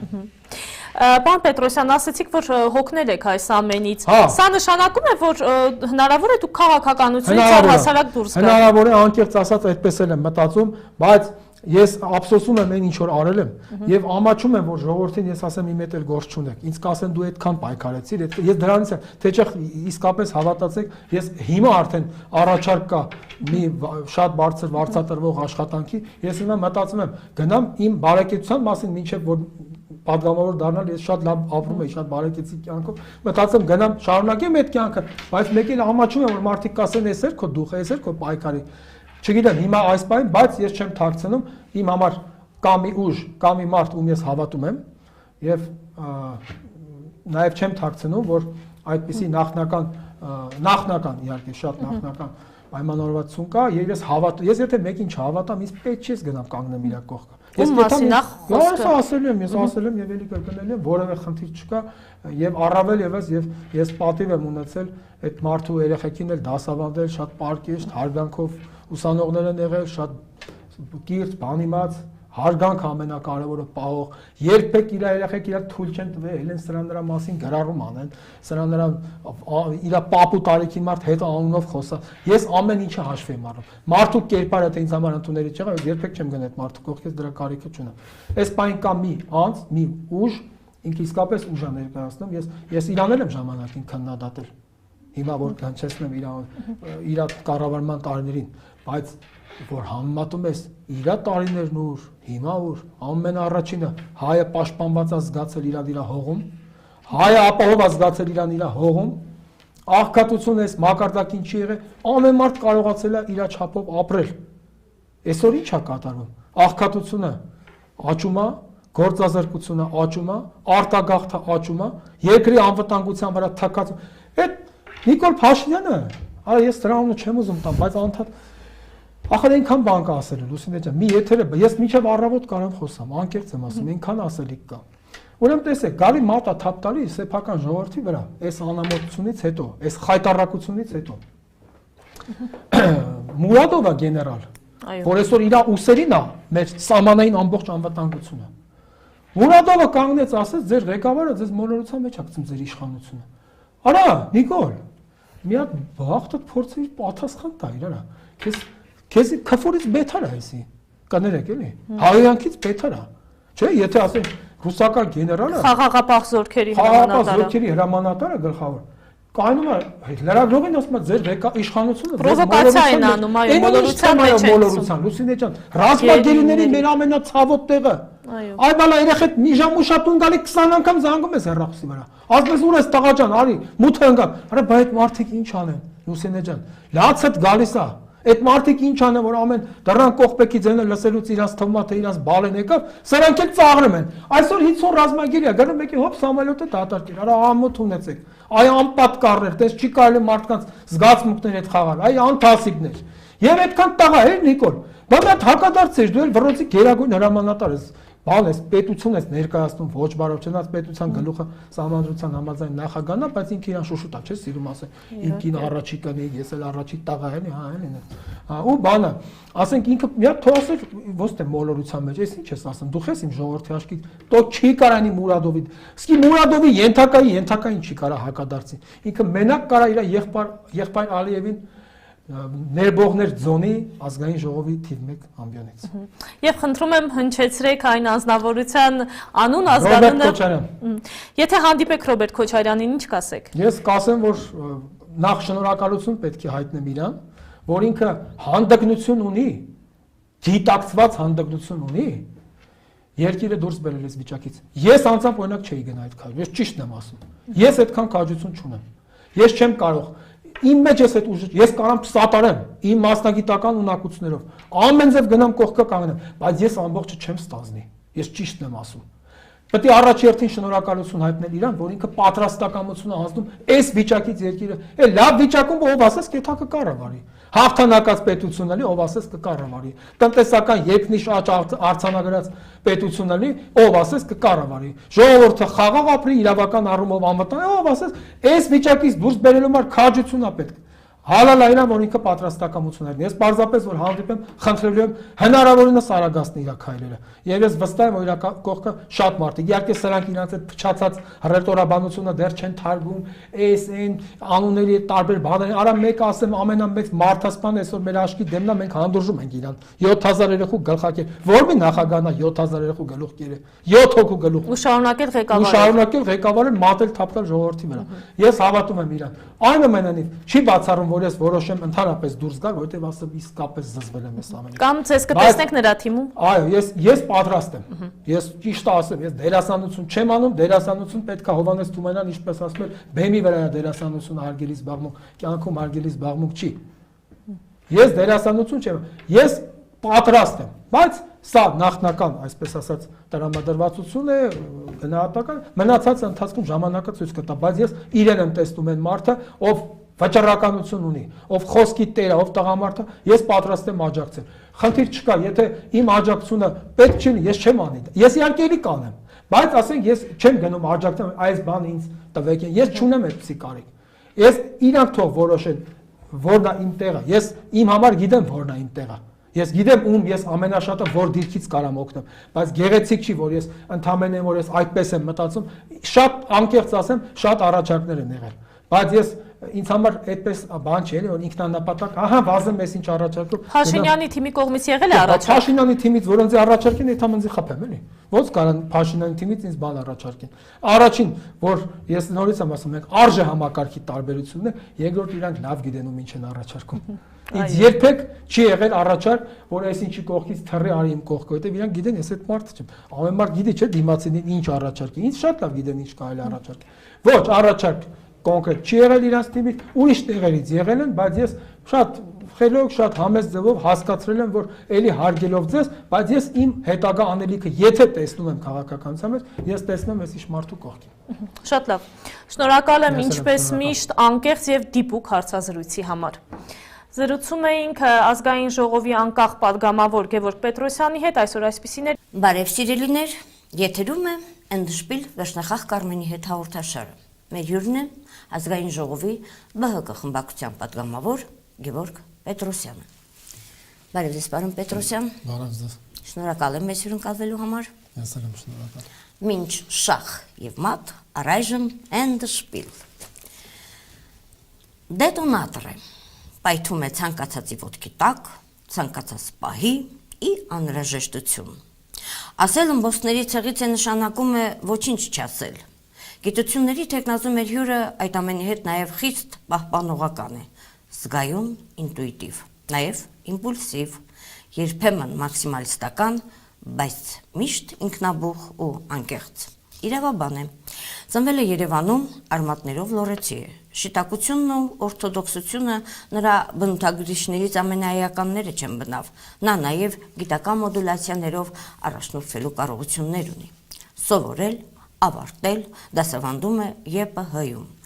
Տևական ժամանակ եղել է Երևանի Գրիգոր Զոհրաբ համալսարանի իրավաբանական ֆակուլտետի դեկանը։ Երևանի Նոր Նորքի համայնքի ղեկավարի աշխատակազմի խարտուղար, վերահսկիչ պալատի իրավական վարչության պետ։ 2009 թվականի մայիսի 12-ին ՀՀ աշխատանքի եւ սոցիալական հարցերի նախարար ԲՀԿ քվոտայով։ Մեր հյուրը особо приближенно к Ծառուկյանը։ Այդ մասին հաղորդման ժամին։ 7 ամիս հետո նա թողել է նախարարի պաշտոնը, ինչու կճշտենք հաղորդման ժամին։ Ոլորապտույտներով հագեցած նրա կյանքում հետ առաջի կարմայական կանգառները անչափ շատ են եղել։ Մի մեծ ոդիսական են Գևորգ Պետրոսյան եւ ԲՀԿ հարաբերությունները, իսկ դրդությունների մասին դարձյալ հաղորդման ժամին։ Իդեպ 2016-ին մարտին Քաղաքորդի որոշմամբ նա կրկին հեռացվեց կուսակցությունից, ԲՀԿ-ի հասցեին սոցցանցերում վարկաբեկիչ գնահատականներ հնչեցնելու համար։ Հիշենք, այդ ժամանակ ղեկավարը Նաիրա Զոհրաբյանն էր, այս մասին եւս հաղորդման ժամին։ Եվ այնուհանդերձ 2017-ին, ապա 18-ին Գևորգ Պետրոսյանը պատգամավոր ընտրվեց, այո, ԲՀԿ ցուցակով, ասել է Ֆորտունան եւ նույն ինքը Գագիկ Կոլյայիչը չեն պատկերացնում ԲՀԿ-ն առանց նրա։ Այնքան որքան նա է եղել սկանդալների կիզակետում ոչ ոք, անգամ ամենախարիզմատիկ Ժիրնովսկին չի եղել։ Իդեպ բոլոր սկանդալներից դուրս է եկել հաղթանակած, լոկ մեկ պատճառով, խաղը թիկունքից չի վարել, եղել է անկեղծ, հավատացել ու հավատացրել է իր դիրքորոշումների մեջ։ Երբեմնի գաղճ, այժմ խորհրդարանի պատանյա սիրողական ֆոնին նա ուղղակի տրիբուն է։ Նեյրոլինգվիստիկայի եւ սկզբունքային ալքիմիայի հայր, մի մեծ խառնարան, որից դուրս են հորդում շատերի մտքում փակված, համարձակության դեֆիցիտ տարապող մտքերը, որ է բանը, որն ի սկզբանե էր։ Աստղակերպով կույս է։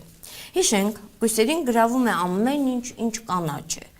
Նաեւ առնետ է, առնետներին հատուկ էներգետիկ, ճկուն, նրբազգաց զգացումներով։ Եվ վերջապես նա սիրում է երգել, սիրում է ակարդեոն նվագել, ու թե սոցցանցերում որոնես Գևորգ Պետրոսյան անունը, կգտնես դաշնամուրի մոտ նստած ԱԺ պատգամավոր, որի խորոց սրտի երգում է այս կյանքից հոգնած։ Ահա այսպես սյուր, էքզիստենցիալ եւ կրեատիվ։ Պարոն Պետրոսյան, իսկ այժմ միանգամից քաղաքական դաշտ ենք մտնում եւ վերջին շրջանում Հայաստանում իրադարձությունները այնքան արագ են զարգանում, որ գրեթե չես էլ հասցնում հետևես էքշնին մեծ խոշոր հաշվով։ Առավոտյան Նարեկ Մալյանի բավականին հետաքրքիր կրեատիվ ակցիաներ բաց հասարակության հիմնադրամի մուտքի մոտ, իսկ հետ կեսօրին արդեն քիչ առաջ իմացանք, որ նախագահ Արմեն Սարգսյանը, որ ուներ մեկ ամիս ժամանակ ՍԴ դատավորի նոր թեկնածու առաջադրելու, շատ շտապում էր եւ առաջադրեց մեզ բոլորից հասկանալի հայտնի թեկնածուին, իշխանական թեկնածու Վահե Գրիգորյանին, որը նաեւ կարծես սա իր առաջին կանգառը չի լինի, նա անպայման կընտրվի, կարծում եմ, եւ հետո կարծես ՍԴ-ում բավականին նոր էքշններ կլինեն։ Ձեր գնահատականը։ Սկսենք սկզբից, ինչ վերաբերում է բաց հասարակություն հիմնադրամի դեմ իրականացված ակցիայի, ես կոնկրետ ակցիայի մասին իսկապես իրազեկված չեմ եղել, ես հենց նոր տեղեկացա, բայց իմանալով ակցիայի նպատակը, որին ես առաջին հայացքից չեմ կասկածում, ես ողջունում եմ այդ ակցիան, մենք պետք է բոլոր հնարավոր օրենքով թույլատրելի միջոցներով պայքարենք այն ամենի դեմ, ինչը այսօր ուղղակիորեն ուղղված է մեր ազգային անվտանգության, մեր պետական անվտանգության, մեր արժե համակարգի, ընդհանրապես մեր ընտանեկան պատկերացումների բարքերի դեմ։ Այս առումով ես ողջունում եմ, բայց ակցիան թե ինչպես է անցել, ճիշտն ասած չեմ կարող ասել, ինչ հանգամանքներում, համենայն դեպս նորից եմ ասում, ամեն մեկը իր տեղում պետք է պայքարի այդ երևույթների դեմ, որովհետև ազգը ոչնչացնելու մի քանի կարևոր օղակներ կան։ Դրանցից մեկը մեր ընտանեկան ավանդական արժե համակարգն է։ Եվ ցանկացած ուժ, լինի դա Սորոսը, թե եսին որ կողմից հովանավորվող, ինչ աջակցություն ստացող, եթե դա մեր երկրում փորձ է անում իր ձեռքը գցել մեր ընտանիքների վրա, մենք այդ ձեռքը փոխաբերական իմաստով պետք է կտրենք։ Ես անձամբ պատրաստ եմ նաև իմ կարգավիճակով, նաև մեր խմբակցությունը, մեր ունեցած օրինական հնարավորություններով, բոլոր միջոցներով պայքարել այդ երևույթների դեմ, որպեսզի նորից եմ ասում, հանկարծ մեր ավանդական արժե համակարգը չհայտնվի աղբանոցում, որովհետև դրանից հետո արդեն մեր ազգի հետ հաշվի առնվար տեսնելը շատ ավելի հեշտ կլինի։ Ինչ վերաբերում է հանրապետության նախագահի կողմից կրկին նույն անձին որպես համանդրական դատարանի տեխնացու առաջադրելուն, անկեղծ ասած, ես այսօր արդեն առիթ ունեցել եմ լրատվամիջոցներից մեկին տված հարցազրույցում արտահայտել իմ զարմանքս, թե այդ ինչ շտապողականություն էր, եթե իսկապես մի ամիս էր օրենքով, ինչու պետք է հենց 24 ժամը չլրացած նախորդ տեխնացուի տապալումից, ճակերտավոր իմաստով տապալումից, որովհետև տեխնացուն իրեն ամենևին էլ տապալված չի զգում, եւ դա մեր ազգային ժողովի վարկանիշներ, որպեսզի մենք նման տեխնացուին չընտրենք առանց պատճառաբանության։ Այդ դուք եթե ուշադիր լինեք, որևէ մեկը որևէ պատճառաբանություն չի բերում։ Ընդհանրապես գիտեք, հա, մի падգամավոր շատ անկեղծ է գտնվել, անունը ես կարող եմ տալ կամ չտալ, ես անուն չեմ սիրում տալ, բայց եթե որպես ապացույց պետք լինի, ես կվկայակոչեմ։ Երեք թե այսօր առավոտյան ես նայեցի ռեպորտաժը, ուրեմն այդքան անկեղծանալ կամ այդքան չիմանալ, դա զարմանահարույց է։ Ասում է ինչու չընտրեցիք, ինչով է պայմանավորված նախորդ տեխնացուի հանդեպ ձեր բացասական վերաբերմունքը, բառացի ցիտում եմ, ասում եմ մենք համանդրական դատարանի անդամի տեխնացուի գնահատականը տալիս ղեկավարվում է քաղաքական կոմպոնենտով։ Դուք պատկերացնում եք դա ինչ է նշանակում։ Դե մենք այնքան արտառոց խոսքեր, մտքեր, արարքներ, դուք ինչ համանդրական կարգի խախտում ենք տեսել իրենցից։ Եկեք չզարմանանք, ես ուզում եմ չզարմանալով անդրս չի կարելի չվերլուծել սա։ Պատկերացնում եք, падգամավոր ասում է մենք համանդրական դատարանի անդամ ենք ընտրում քաղաքական կոմպոնենտից ելնելով։ Բա խոսում են անկախ դատական համակարգից։ Համանդրական դատարաններ, գիտեք, դատական համակարգի կարևորագույն օղակներից Պարոն Պետրոսյան, ինչ անկախ համակարգ։ Հիմա եթե ես, կներեք, հարգելով անմեղության կանխավարկածի սկզբունքը, բայց եթե ես հիմա այդ նոր տեխնացուն Վահե Գրիգորյան, եթե չեմ սխալվում ազգանունը, եթե վաղը ինքը ընտրվի, ու վաղը նկատի ունեմ առաջիկայում ինքը ընտրվի, ապա մենք հիմքեր չունենք արդյոք ասելու, որ դե իրենք քաղաքական շարժառիթներով են մոտենում հարցին, դրա համար է սա քաղաքական ուղղորդություն ունի։ Եկեք նաև շատ կարևոր մի միտք հնչեցնենք հենց այս պահին, որովհետև գուցե հիմա մեզ կքարկոծեն այս մտքերի համար, բայց խնդիրը ասեմ ինչու են շտապում։ Ասեք։ Որովհետև գործը Քոչարյանի ՍԴ-ում է, իրենք ուզում են այնտեղ գլուխ վեր շրջեն, որ պետք է Վահե Գրիգորյանը հասցնի դատավոր դառնալ, հետո դառնալ ՍԴ նախագահ, որպեսզի որոշումները ի պատկեր յուրում լինի։ Կարելի է, չէ՞։ Ձեր ասածը սկզբունքորեն բացառել ես չեմ կարող եւ հնարավորություն էլ չունեմ, տեսականորեն ենթադրենք այդ է նպատակը, բայց այստեղ նորից եմ ասում, կարևորը մի բան է։ Մեզ նայում է ամբողջ աշխարհը։ Հերիք է մենք խայտարակ լինենք այդ բախտախնդիր որոշումների արդյունքում։ Նախ ես անձի դեմ ոչինչ չունեմ, այդ անձնավորությունը ոչ ճանաչում եմ, ոչ էլ առանց առիթի ցանկություն ունեմ ճանաչելու, բայց իմ կարծիքով հանրապետության նախագահը նախ շատ ավելորդ ես կասեի շտապողականություն դրսևորեց, երկրորդ լավ կաներ ուրիշ տեխնացու ներկայացնել, որովհետև այդ տեխնացուի հետ կապված նաև օրենքի որոշակի եզրույթի այնտեղ նոր տեխնացու հասկացության տարանկալում կա, որի մասին անպայման աղմուկ կա, որի շուրջ բարձրանալու։ Միթե հնարավոր չէր այլ արժանավոր տեխնացու դնել, լավ ասենք թե գտավ ազգային ժողովը, ենթադրենք, որ մեր գործընկեր Արտուր Վաղարշյանը չի բավարարում իրենց քաղաքական ամբիցիաները, բայց եւս մի ուրիշ մարդ չկա այս երկրում, որը նման խնդիրներ չառաջացնելով կարող էր գար հասնել այդ կարգավիճակին։ Դա այնքան բարդ զրույցի մեջ է։ Ամեն դեպքում դա հանրապետության նախագահի իրավունքն է, ինքը օգտվել է իրավունքից, ամեն մարդ իր ռիսկով է օգտվում իր իրավունքից, հանրության դատին թողնելով այդ իրավունքից օգտվելու հետևանքների հնարավոր պատասխանատվությունը։ Սա այնքան տարողունակ խոսակցություն է, որ խոսենք մի ամբողջ օր չի ավարտվի։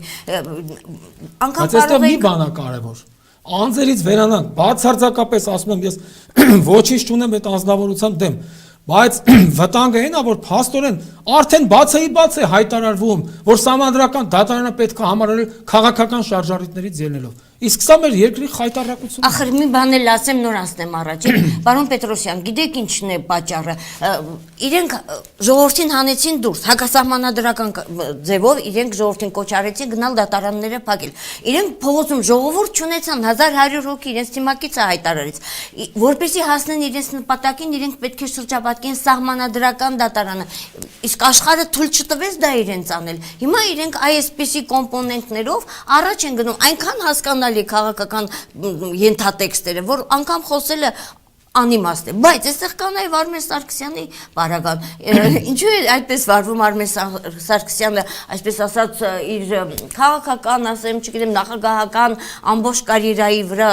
երկրորդ անգամ նույն տեխնացուին, մերժած տեխնացուին, երրորդ անգամ իր քաղաքացիության մասին արտահայտումները հիշենք Վահեի։ Ես հարգելի Կարմեն, ես ընդամենը 2 օր առաջ առիթ ունեցել եմ տարբեր լրատվականներով գնահատական տալ նախագահի գործողություններին եւ այո ասել եմ, հիմա էլ պնդում եմ։ Դարձյալ հարգելով անձը, այստեղ անձնավորման խնդրում եմ չտանել, բայց երևույթը, ասենք հանրապետության նախագահը ստացվում է, որ սահմանադրության համաձայն գրված է հետևում է սահմանադրության պահպանմանը, բայց այս վերջի օրերի քրոնիկան ցույց է տալի, որ նա ոչ թե հետևում է սահմանադրության պահպանմանը, այլ հետևում է սահմանադրության խախտմանը։ Թե ոնց է պարբերաբար ոտնահարվում Հայաստանի հիմնական օրենքը։ Այսպեսի միջանկյալ հարց, որքան ես եմ տեղեկացած, այնուհանդերձ կոնկուրենտ ֆիրման բավականին լուրջ իրավաբանների չասեմ վարձել աշխատանքային խումբ կա, որը աշխատում է հատ-հատ ամենասկզբնական օրից Թավշյա հեղափոխության առ այսօրվա ամենային նաև այս գործոնը եւ այդ համայնապատկերն են սարքում խախտումների եւ այլն։ Սա իրավական պատասխանատվություն ենթադրում է։ Իհարկե, եւ ոչ թե ենթադրում է, նշանակում է, բայց զարմանալիորեն այսօր քրեական գործ չկա հարուցված, դատարանների դռները ապօրինաբար փակած, այսինքն դատարանների բնականon աշխատանքը խոչընդոտած մարդկանց նկատմամբ։ Համբերեք կլինի։ Տեսնենք։ Գնում ենք քաղաքական դաշտ նորությունորեն։ Նկատենք տուրբուլենտության այնպեսի մի ահետնացող իրավիճակ է ամբողջ Հայաստանով մեկ։ Այստեղ այս գործընթացներն են ընթանում։ Հաջորդիվ անչափ ակտիվացել է Ռոբերտ Քոչարյանն, ինչպես նկատում եք թիմակիցների հետ հանդիպան, էլ չեմ ասում, որ Սերժ Սարգսյանը սկսել է երգել։ Ինչով եք բացատրում այս հանգամանքը։ Երգելը որևէ ձևով արգելված չէ։ Դուք դա սիրում եք, դա հոգի հարազատ է ձեզ։ Ես էլ եմ սիրում երգել։ Երգող մարդը վտանգավոր չի։ Վտանգավոր են չխոսող, չերկող, չարտասանող մարդիկ։ Արտասանող Նրանք ունեք։ միշտ մտածում են ինչ որ բան դիմացինի հետևից անելու ուղղությամբ։ Դա մի փոքր կատակի կարգով։ Իսկ Ռոբերտ Քոչարյանի ակտիվանալը, նա Հայաստանի Հանրապետության քաղաքացի է եւ մյուս քաղաքացիների հետ հավասար հիմունքներով իրավունք ունի սահմանադրության համապատասխան մասնակցել Հայաստանի քաղաքական կյանքին եւ անկախ իր անձի նկատմամբ եղած դրական եւ բացասական բոլոր գնահատականներից, կարծիքներից որևէ մեկը իրավունք չունի ոչ զարմանալ, ոչ էլ առավել եւս խոչընդոտել Քոչարյանի քաղաքական հավակնությունների դրսևորումը։ Նա իր իրավունքն է իրականացնում։ Թող ժողովուրդը գնահատի, թե ասենք պարոն Քոչարյանի, պարոն Սերժ Սարգսյանի քաղաքական հավակնությունները իրենց համար ինչ ասոցիացիա են առաջացնում եւ այդ ըստ այդմ այդ գնահատականով պայմանավորի իր ապագա ընտրությունը։ Բայց մենք այսօր ասենք մեղադրենք Քոչարյանին կամ Սերժ Սարգսյանին ակտիվանալու համար, մենք դրա ոչ իրավական, ոչ էլ բարոյական իրավունք չունենք։ Ես ուրիշ ասպեկտով եմ։ Մենք ողջունում ենք բոլոր մարդկանց, բոլոր քաղաքացիների այն քաղաքական հավակնությունները, որոնք ամենաառաջինը Հայաստանի Հանրապետության օրենսդրության շրջանակներում են, այսինքն դրանք չեն արվում հասարակական կարգ խախտելով, սահմանադրական կարգը տապալելով, այլ արվում են սահմանադրությանը եւ դրան համապատասխան այլ օրենքների հիման վրա, եւ երկրորդ ողջունում ենք այն առումով, եթե այդ քաղաքական հավակնությունները ուղղված են Հայաստանի Հանրապետության բարգավաճմանը, երկրի հզորացմանը, տնտեսության սոցիալական խնդիրների լուծմանը եւ ոչ թե ասենք ինքնանպատակ քաղաքական հավակնություններ կներեք։ Այսօր դուք տեսնում եք օրը մի կուսակցություն է ստեղծվում, օրը մի խումբ հայտարարում է։ Թող ստեղծվի, դա նրանց իրավունքն է, ես դրա համար եմ ասում։ Ուզում է հազար հատ ստեղծվի, դա նրանց իրավունքն է։ Եթե նրանք կուսակցություն ստեղծում են օրենքի հիման վրա, որևէ մեկը ոչ իշխանությունը, ոչ ընդդիմությունը իրավունք չունի պիտակավորել։ Թող ժողովուրդը որոշի ով ինչի է արժանի։ Ինչ վերաբերում է նրան, որ այսօր Նիկոլ Փաշինյանը թուլանում է, գիտեք, ավելորդ լավատեսությունը երբեք պիտանի չի ոչ մեկի։ Ես այդպիսի լավատեսությամբ չեմ տառապում։ Ընդհակառակ, ոմանց թվում է, որ իրենք գնում հաճոյանում են Փաշինյանին, նրա համար ավելի լավ գործ են անում, քան մենք, որ առողջ, օբյեկտիվ եւ սրտացավ քննադատություն ենք հնչեցնում։ Համենայն դեպս ինքը ինչպես կնկալի իմ ասածը թե ոչ, ես ասում եմ այն, ինչպես միշտ, ինչ մտածում եմ։ Այո, այսօր ինքը թուլանում է։ Հիմա այնտեղ կարող է հայտարարեն, որ գիտեք ինչ կա, բա մենք այսօր եթե նորից ընտրություն լինի, արդեն 80% կհավաքենք, 90%, սա իրականությանը չի համապատասխանում։ Դա ոչ թե որ ես այդպես եմ ուզում տեսնել, այլ իրականությունը նայենք։ Տեսեք, 3 ավտոմայրուղի էին էլի փակել, գյուղացիները մեծ դժգոհություն էր։ Նույն օրը կառավարության շենքի մոտ, ասի կառավարության շենքի մոտ Միտինգները, ցույցերը դարձել են, ասենք, սովորական երևույթ, ինչպես ասենք տրանսպորտի երթևեկությունը։ Եվ ինչ որ մարդիկ դա ուզում են արդարացնել, ասել, բա լավ չի, որ մարդիկ կարողանում են դժգոհություն։ Դե եկեք ամբողջ հանրապետությանը սոված սպանենք, ամբողջ հանրապետությունը թողելի միտինգ անի, ասենք, կեցե ժողովրդավարությունը մեր երկրում, ամբողջ ժողովուրդը միտինգ է դուրս եկե։ Այսպես են ժողովուրդ ղեկավարում։ Եվ մի բան ասեմ, ես ոչ ծովաբան եմ, ոչ երկրաբան եմ, բայց ես մի բան գիտեմ, որ միշտ փոթորիկներին հաջորդել են տևական եւ նկատելի անդոր։ Իսկ այսօր եթե պայմանական իմաստով հեղափոխություն կոչվածը,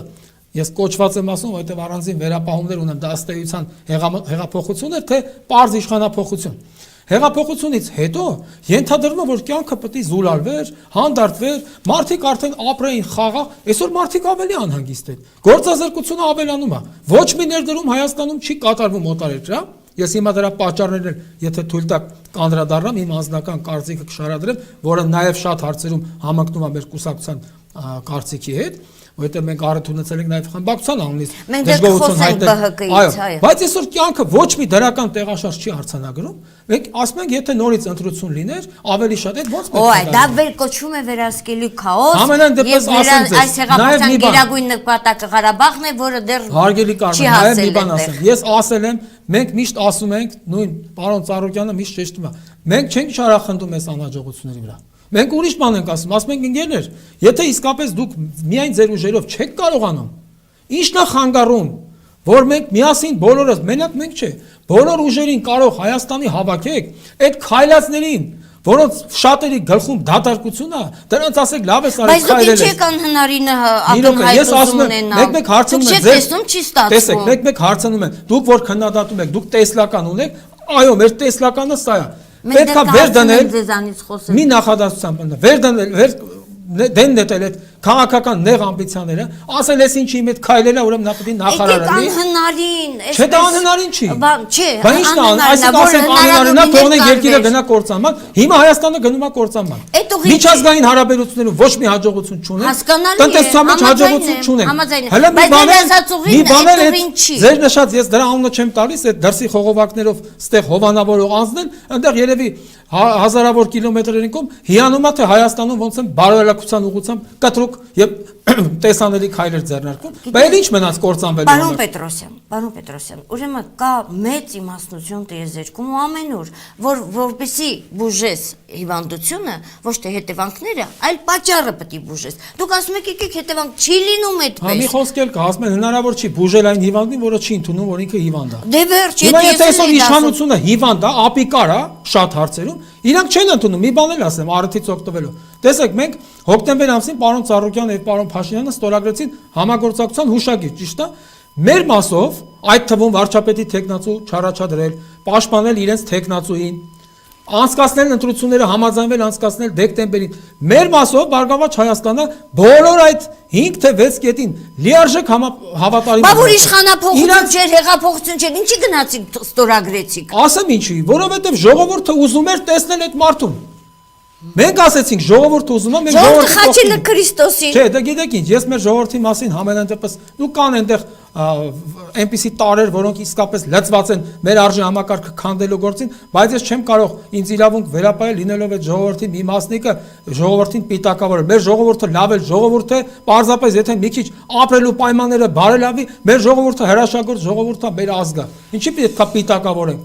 Այն մարդիկ, ովքեր ազգի դավաճան են, թող պետությունը նրանցով զբաղվի։ Բայց մենք այսօր պիտակավորենք մեր ժողովրդին, ոչ, մեր ժողովրդի կողքին ենք մենք, ժողովուրդը գուցեև ինչ որտեղ կարող է եւ սխալվել, բայց քաղաքական ուժերի իմաստնությունը դերը նրանում պետք է Պարոն Պետրոսյան, դուք ձեր թիմի ամենաբարձր ես կարդացի պրեամբուլայում Ռաբոնին եք, դուք գիտեք անկեղծն եք, չնայած տեսեք մի քիչ էլի կուսակցականամետությունը արկա է ձեր խոսքում, եւ այնուհանդերձ գիտեք ինչ կա, չեք մոդելավորում քաղաքականությունը, այլ հիմա դուք եկել եք եւ ձեր կուսակցության մոդելավորված քաղաքականությունը ես չեմ տեսնում։ Ու դեռ տեսնում եմ, որ հələ դուք ուզում եք գնալ այդ ճամփով։ Այդ ձեր ճամփան գնացած։ Մենք մի ճանապարհով ենք ուզում գնալ։ Ոչ մի տեղ հանել էս վիճակից։ Ո՞վ է ասել։ Մենք այսօր իշխանություն չունենք, որ կարողանանք պատասխանատվություն Ամեն անգամ ստանալ։ դուք ասում եք իշխանություն Ամեն անգամ չէ, երբ որ մենք եղել ենք իշխանությունների իշխանության, կողքին։ չէ, ուրեմն եկեք փաստերով խոսենք, հարգելի Կարմեն։ Մենք երբ որ եղել ենք իշխանության, այն օղակները, որոնք ղեկավարվել են Բարգավաճ Հայաստան կուսակցության քվոտայով նախարար կամ այլ պաշտոնյաների կողմից, երբեք ձախողում չեն ունեցել։ Մի հատ ոլորտ Գուցե ասեք։ պետք է դառնա կարմատական ընդդիմություն, պարոն Պետրոսյան, գուցե դա ձեզ բուժի, բուժի, բոլորիս բուժի։ արմատական, մենք այսօր ընդդիմություն ենք։ Հիմա թող մեկը ասի, որ մենք այլ բան ենք անում։ Ինչ անեմ, դանակը վերցնեմ, գնամ իշխանավորին խփեմ, որ ասեն ընդդիմություն։ Չէ, գաղափարները գեներացրեք։ Դուք նայում եք, դուք շատ իրազեկ մարդ եք, ով դուք հաստատ իրազեկ եք։ Այլևս ինչ անի Բարգավաճ Հայաստանը ազգային ժողովում, որ չի անում։ Մի բան ասեք, տեսեք, հիմա մենք խմբակցությունով ներկայացրել ենք նախագիծ, արդեն ուղարկվել է կառավարություն նախագիծը, 16 տարին չլրացած անձանց շրջանում ոչ ավանդական սեռական կողմնորոշման քարոզը։ Հիմա կտեսնենք կառավարությունը ոնց է։ Ինչ անենք։ Մենք ամեն ձևով օրենքով թույլատրելի շրջանակներում պայքարում ենք։ Հիմա ես նորից եմ ասում, որ զենքը չենք առնիթան, խփենք, որ ասեն, այ դու արմատական ընդդիմադիր։ Մի ուրիշն էլ իրան դնում արմատական ընդդիմադիրի տեղ, բայց երբ որ գալիս է այդ սահմանագծային իրադրություն, որ ինքը պետք է ցույց տա այստեղա թե այնտեղ, արախաղացությամբ է զբաղվում։ Մենք շեղվում ենք մեր, այսպես ասած, գեներալ մարշալ պլանից եւ այնուհանդերձ դուք իրոք պատրաստ էիք վայր դնել ձեր մանդատները բոլորը, եթե հանկարծ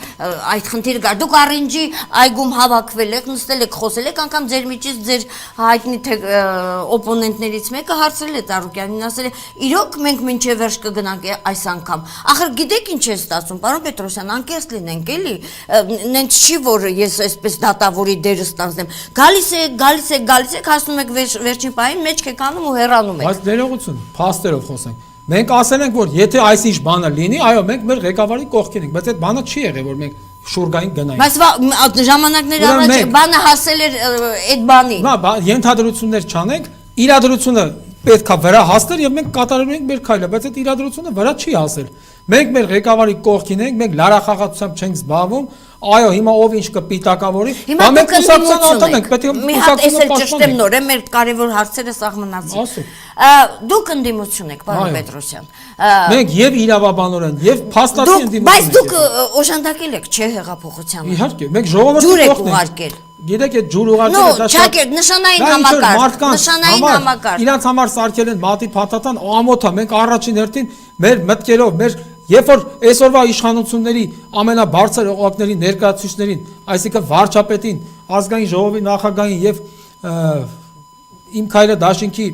հարգարժան պատգամավոր Սասուն Միքայելյանին ձերբակալել են եւ գլխավոր դատախազը պատրաստվում էր միջնորդությամբ մտել ազգային ժողով, որ նրանց անձեռնմխելությունից զրկեր, որ կալանավորի։ Առաջինը Գագիկ Ծառուկյանը մեր թիմի գլխավորելով մեր թիմը կանգնեց հայտարարեց, որ մենք դրան չենք մասնակցելու, կողմ չենք քվեարկելու։ Սա քիչ բան է, ուրեմն այդ ջուր ուղարկելն է եղել հեղափոխության։ Հակառակ, եւ հետո դուք շատ լավ գիտեք, որ սա ես երեսով չեմ տալիս, ես ընդհանրապես փաստն եմ հրապարակում։ Շատ լավ գիտեք, որ Հայաստանի գործող օրենսդրության համաձայն երկրորդ անգամ վարչապետի տեխնացու առաջադրելու իրավունքը պահանջում էր այնքան պատգամավորների քանակ, որ իմ քայլը իրենց երկդաշինքը չէր կարող դա։ Եվ դա եղավ Բարգավաճ Հայաստանի մեծ քանակի ձայների շնորհիվ։ Այսինքն մենք վարչապետի տեխնացու առաջադրել ենք։ Նրա այլ տեխնացու չենք դրել, նրան սատարել ենք։ Հեղափոխության օրոք կանգնած ենք եղել ժողովրդի կողքին, մեր ելույթներով, մեր մտքերով, արգել ենք, կասեցրել ենք, մեր մասով խոչընդոտել ենք այսօրվա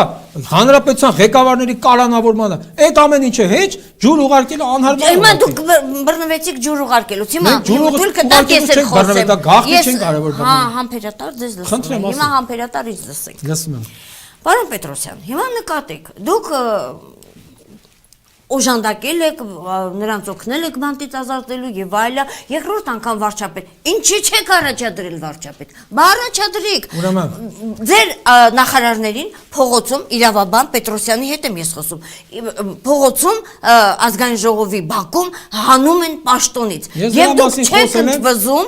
եւ դուք իրավական գործընթաց չեք սկսում, ավելին չեք ապաշխարում այդ ամենից հետո, հա, եւ ասում եք այսօր ընդդիմություն ենք։ Որտեղ է ընդդիմությունը։ Այդ նախարարներին փողոցում հայտարարության պաշտոնից ազատելու վերաբերել ես 3 արտահայտվել եմ դրա մասին, դրա անթույլատրելիության, բայց այստեղ կուսակցությունը անելիք չունի։ Կուսակցությունը ինչ անի, գնա վարչապետի խնդրի ասել, խնդրում եմ թող նախարարներից։ Ոչ, իրավական գործընթաց։ Իրավական գործընթացը գտնվում էր հանրապետության նախագահի ձեռքում։ Երբ որ հանրապետության նախագահան Հայաստանի Սահմանադրության համաձայն նշանակում նախարար եւ ազատում Նախագահի նկատմամբ իրավական գործընթաց սկսեին։ Նախագահի նկատմամբ ինչ իրավական գործընթաց։ Բա ինքը իր լիազորությունները չի կատարում, եթե այդպես է։ Թող բարի լինի կատարել, մենք հնչեցրել ենք խնդիրը։ Բազմաթիվ անգամներ ասել ենք, որ դա հակասահմանադրական բան է, փողոցում բանավոր հայտարարությամբ վարչապետը նախարար ազատի։ Բայց նախագահը պետքա գտնվել իր բարձրության վրա եւ օգտվելով սահմանադրության այդ դրույթից, որ ինքը հետևում է սահմանադրության պահպանմանը, հակազդեր վարչապետի այդ որոշմանը ասել, որ եկեք արարողակարգը պահենք։ Հիմա նկատեք ինչ է կատարում։ Հիմա մեր ով որ պաշտոնյան ինչ արեց, միայն Բարգավաճ Հայաստանը պետք է գնի պաշտոնի դատը։ Բայց պետական իրավասու մարմինները հիմա որ այդ հորդորով հակասահմանադրական քաղաքացիները գնացին դատարանների դռները փակեցին։ Առաջին հերթին սա իրավապահ մարմինների գործառույթն է, ոչ թե Բարգավաճ Հայաստանը գնա դիմի Նաև Բարգավաճ Հայաստանը։ Դուք ձեր մասով անեք, դուք ձեր մասով անեք, ասեք այնքան անցումային արդարադատության։ Տեսեք, ուրեմն քրեական իրավունքում, քրեական դատավարությունում որոշակի կանոններ կան, դրանք պետք է իմանալ եւ հարգել կյանքում։ Այդ հրապարակումները միայն արդեն իսկ բավարար է, որ իրավապահ մարմինները քրեական գործ հետևողական լինեիք։ Առիթ քրեական գործի հարուցման առիթներ են դրանք։ Պարտադիր չի, որ Բարգավաճը գնա դուրը ծեծի դատախազության կամ ոստիկանության, ասա այն քաղաքացուն գնա բռնի։ Դրանք այնքան ակնհայտ դրսևորումներ էին։ Արդեն ինքնին դրանք պետքա գրավեին իրավապահ մարմինների ուշադրությունը։ Եվ նորից եմ ասում, Բարգավաճ Հայաստանը քաղաքական ուժ է, ոչ թե իրավապահ մարմինների գործ տվող կառույց։ Իրավապահ մարմինները ամեն ինչ տեսնում են։ Իրավական երկրի մասին է։ Իրավական պետության մասին է խոսքը, իրավական պետության ապահովման բեռը հիմնական հիմա որ ասեմ մենք քաղաքական երկրորդ ուժն ենք։ Ոչ թե ասելում, այլ իրականում դա այդպես է։ Հա, բայց ինչի՞ չեք ձեր ֆունկցիաները իրականացնում այդ կոնկրետ որ ֆունկցիան։ Դա ասեք օրենքով նախատեսված մի գործառույթ, որը մենք չենք կարող։ Դուք ասում եք գնացեք դիմեք դատախազություն, թող իրանց պատժեն։ Դատախազությունը տեսնում է։ Հարգելի կարող ես դες նորից մաս, դուք որ իրավաբան չեք, դուք կարող եք զարմանք հայտնել, բայց ես որպես իրավաբան ասեմ, այնքան ակնհայտ անվիճելի հրապարակումներ են եղել։ Դրա համար ոչ մեկ շարունակվել պարոն Պետրոսյան։ Ինձ մի ընդդիմախոս, որը իրավաբանության այդ ԻՑՆ վերջնահաշվարկ կատարած մարդ է, բայց չգիտես ինչի զբաղվում է իրավաբանությամբ, սրանարանել հələ դեռ դասեր է տալի, ասում է դու ինչու չգնացիր հայտարարություն տաս, այ տղա, ես այս դեպքերի մասին, ասեմ այսինքն իրավապահ մարմինները հեռուստացույց չունեն, ռադիո չունեն, ինտերնետ չունեն, չեն տեսնում որ դատավորին քծում են գետին։ Պետք է Պետրոսյան Գևորգը գնա։ Հա, Պետրոսյան Գևորգը պետք է գնա իր մասով։ Դա գիտեք ինչ, մենք սա ուրեմն ուրիշ օրակարգ եք դուք մտածում, անդադ Բարգավաճ Հայաստանի շեղել իր քաղաքական առաքելությունից, դնել ուրիշ հարթություններում։ Մենք մեր քաղաքական առաքելությունը իրականացնում ենք հիանալի, չկա որևէ գործառույթ օրենքով վերապահված մեզ, որ մենք թերակատար ենք դա։ Լավ, շատ եք ինքնահիացած կապ։ Ինքնահիացած չեմ, դա ճշմարտությունն է։ Պարոն Պետրոսյան, նախ որքան տեղեկացված եմ, դեռ շարունակվում են Գագիկ Ծառուկյանի իհարկե կառավարման տրված բիզնեսների ստուգումները, ինչ վիճակ է այսօր, եթե տեղեկացված եք։ Ուրեմն դուք շատ լավ գիտեք, որ 2015 թվականին պարոն Ծառուկյանի նկատմամբ այդ ճնշումները, որ սկսվեցին, այդ բացահայտ հետապնդումները, այդ ժամանակվանից մեր հարկային մարմինները իրենց սուրբ պարտք են համարում դուրս չգալ այդ օբյեկտներից առ այսօր։ Բայց ինչպես տեսնում եք, որևէ ինչ որ էական, հիմա ես չեմ կարող պնդել ասել մազաչափ խախտում, որովհետև ես ստուգման գործընթացի մասնակից չեմ, բայց չի արվում այնպիսի խախտում, որը տեսանելի լինի սպառնա մեր օրենսդրությանը, մեր իրավակարգին, այսինքն այդ բազմա հազարանոց կոլեկտիվում կարող է 1-2 աննշան խախտում լինել, բայց հարկային մարմինները 4 տարի շարունակվում է, եւ այդ որ այսօր ասում են այդ վեթինգ, այդ ամենաառաջին վեթինգը հենց Ծառուկյանն է ի սկզբանե 4 տարյա վեթինգի է ենթարկվում։ Այդքան ում է ստուգե։ Այս երկրում մենակ Ծառուկյանն է, հիմա որ ես խոսամ, դասեն եկել է իր քաղաքական ղեկավարի, բայց դրա կարիքը չունեմ, ոչ էլ ինքը դրա կարիք ունի։ Բայց ով ճշմարտությունը, սա երկրի գործարարները Բյուրեղի աշխատում են, մենակ Գագիկ Ծառուկյանն է, կասկածելի թվում, ամոթ է ուղղակի։ Չէ, ինչի արդեն նկատեք, ես այստեղ նշում եմ կատարել։ Արդեն իշխանական թիմում բավականին լուրջ տարաձայնություններ կան։ Իշխանական թիմում տարաձայնությունները թողենք իրանց թիմին։ Հենց նույն խոսքը վերաբերում է գործարար միջավայրի եւ Գուդվին այդ տանդեմի վեճը իշխանականների միջև նույն մարդու ձեռքի գործ, որը նաեւ Կլինկերի հետ կապված էր։ Հիմա մենք կտեսնենք, թե այդ վեճը ինչ եւ կտեսնենք, եթե իսկապես դա իրական վեճ է, ոչ թե շինծ տեսարան, կտեսնենք հարկային մարմինները նույն ջանասիրությամբ կմտնեն այդ օբյեկտները կամ 20-30 սևազգեստ ոստիկան ցածկելով այդ դարպասների վերով, յանի առանձնապես վտանգավոր ռեցիդիվիստ են բռնում երկու հատ փաստաթուղթ արգելավելու համար, այդ նույն ջանասիրությամբ, այդ նույն մարմինները այդպիսի վարչարարություն կիրականացնեն, հիմա կտեսնենք։ Եվ ինչով ավարտվեց Կլինկերի պատմությունը։ Դեռ չի ավարտվել, ընթացքի մեջ է, համենայն դեպս այն ինչ որ մենք արել ենք, դա եղել է ի պաշտպանություն առաջին հերթին ներքին շուկայի, երկրորդ հերթին ի պաշտպանություն այն անձանց սոցիալական հարցերի, որոնք ներգրավված են այդ հիմնարկներում աշխատանքի մեջ։ Ինստիտուցիոնալ դաշտ մտնենք։ Մենք կարող ենք եզրակացնել, որ տեղի է ունենում տնտեսության վերաբաշխում եւ հարակից գործընթացներ։ Ես այդպիսի պնդում, որ վերջնական ասեմ, սա արվում այսիշ նպատակով, հարգելով անմեղության կանխաբարկացը չեմ անում, բայց այո, կարող է այդպիսի տպավորություն ստեղծվել։ Որովհետև գիտեք ինչ, եթե մի մարդ մի բան ուզում է վերացնել, ես միշտ ասել եմ եւ հիմա էլ կրկնում եմ, ամենատարբեր առիթներով, այդ թվում նաեւ այս առիթով։ Նա պետք է բարոյապես եւ իրավաբանորեն պարտավոր լինի երաշխավորված այլընտրանքը ստեղծել։ Այս գործարանը փակեցին, այս սրճարանը ապա մոնտաժեցին, սեփականատերերը ինձ համար բացարձակ կապ չունի, երևույթն եմ ասում։ Նախարարությունները լուծարեցին, անընդհատ քանդել, կազմալուծել, լուծարել, ոչ մի կառուցում չկա։ Այ երբ որ կլինի կառուցումը, նոր ես կասեմ, այ ես չեմ կասկածում, որ այս առումներ ոչ թե սեփականությունը վերաբաշխելու նպատակով, այլ կասենք իսկապես պետականանպաստ գործունեություններ, բայց քանի դեռ զարգացում չկա, այո, հիմքեր կան մտածելու, որ այստեղ սեփականության վերաբաշխման հարցեր են կարգավորվում։ Եվ ուրեմն նախ վերադառնալով Նիկոլ Փաշինյանի ռեյտինգային խնդիրներին եւ այնուհանդերձ, եթե հանկարծ քաղաքական դաշտում առաջանա այնպիսի իրավիճակ, որ ԲՀԿ-ն ընտրելու խնդիր ունենա ընդդիմության, իշխանության, կոնկրետ դեպքում Քոչարյանի, Սերժ Սարգսյանի, Կարեն Կարապետյանի, լինի այդպիսի մի հատ թնջուկ, հիպոթետիկ պատկերացնենք, ԲՀԿ-ն որ կողմ կլինի։ Դուք ինձ դուրս մարդու տեղ կդնեք, որ ես հիմա ձեր հարցին պատասխանեմ, որ այստեղ, այնտեղ կամ այնտեղ։ Այսինքն Քոչարյանի հետ դուք քաղաքական պայմանավորվածների դաշտում կլինեք։ Որևէ մեկը մեր թշնամին չի, բայց թշնամի չելը չի նշանակում, որ միանգամայն ենթադրել է, որ մենք գնալու ենք իր կողքը։ Նախ եթեներով քաղաքականության մեջ խոսալը դա անպատող զբաղմունք է։ ԲՀԿ-ն իր տեղում է։ Մենք ունենք մեր օրակարգը։ Մենք այսօր իրականացնում ենք մեր ծրագրային դրույթները, որքանով որ դա թույլ է տալիս մեր իշխանական կարգավիճակը։ Վաղը ինչ կլինի։ Հիմա եթե ես ասեմ մենք կմիանանք այսինչին այնինչին, դուք իրավունք ունեք ինձ անլուրջ մարդ որպես վտարել ձեր տաղավարից։ Կլինի իրավիճակ։ Մենք կարտահայտենք մեր դիրքորոշումը, բայց ինչ էլ որ լինի, մենք մի բան կարող ենք ասել։ Ինչ էլ անենք, երբեք չենք անելու ինքնանպատակ։ Եթե կլինեն միավորումներ, ոչ թե անպայման ձեր նշած, ինչ որ ուժերի հետ, իհարկե քաղաքականությունը միշտ անկախատեսելի է, ունենալով քո օրակարգը, բայց դու չես կարող հաստատապես ասել, թե դու ասենք 10 տարի հետո այսինչ ամսվա, այսինչ օրը որտեղ ես գտնվել։ Մենք գուշակ չենք, գուշակությունների երբեք հնարավոր է այս խաղի արդյունքում իշխանություն, այլ իշխանություն է, մի քիչ այլ, որը ցանկանում է ԲՀԿ-ին խաղից դուրս հանել։ Ընդդիմությունը նորովի ձևավորվում է եւ հնարավոր այս ամենը դուրս մնա ԲՀԿ խաղից ընդհանրապես։ ԲՀԿ-ին խաղից դուրս հանելը դա ոչ փողոցում հայտարարություն անելով է հնարավոր։ Ոչ պարապ-սարապ անգիտակից զանգված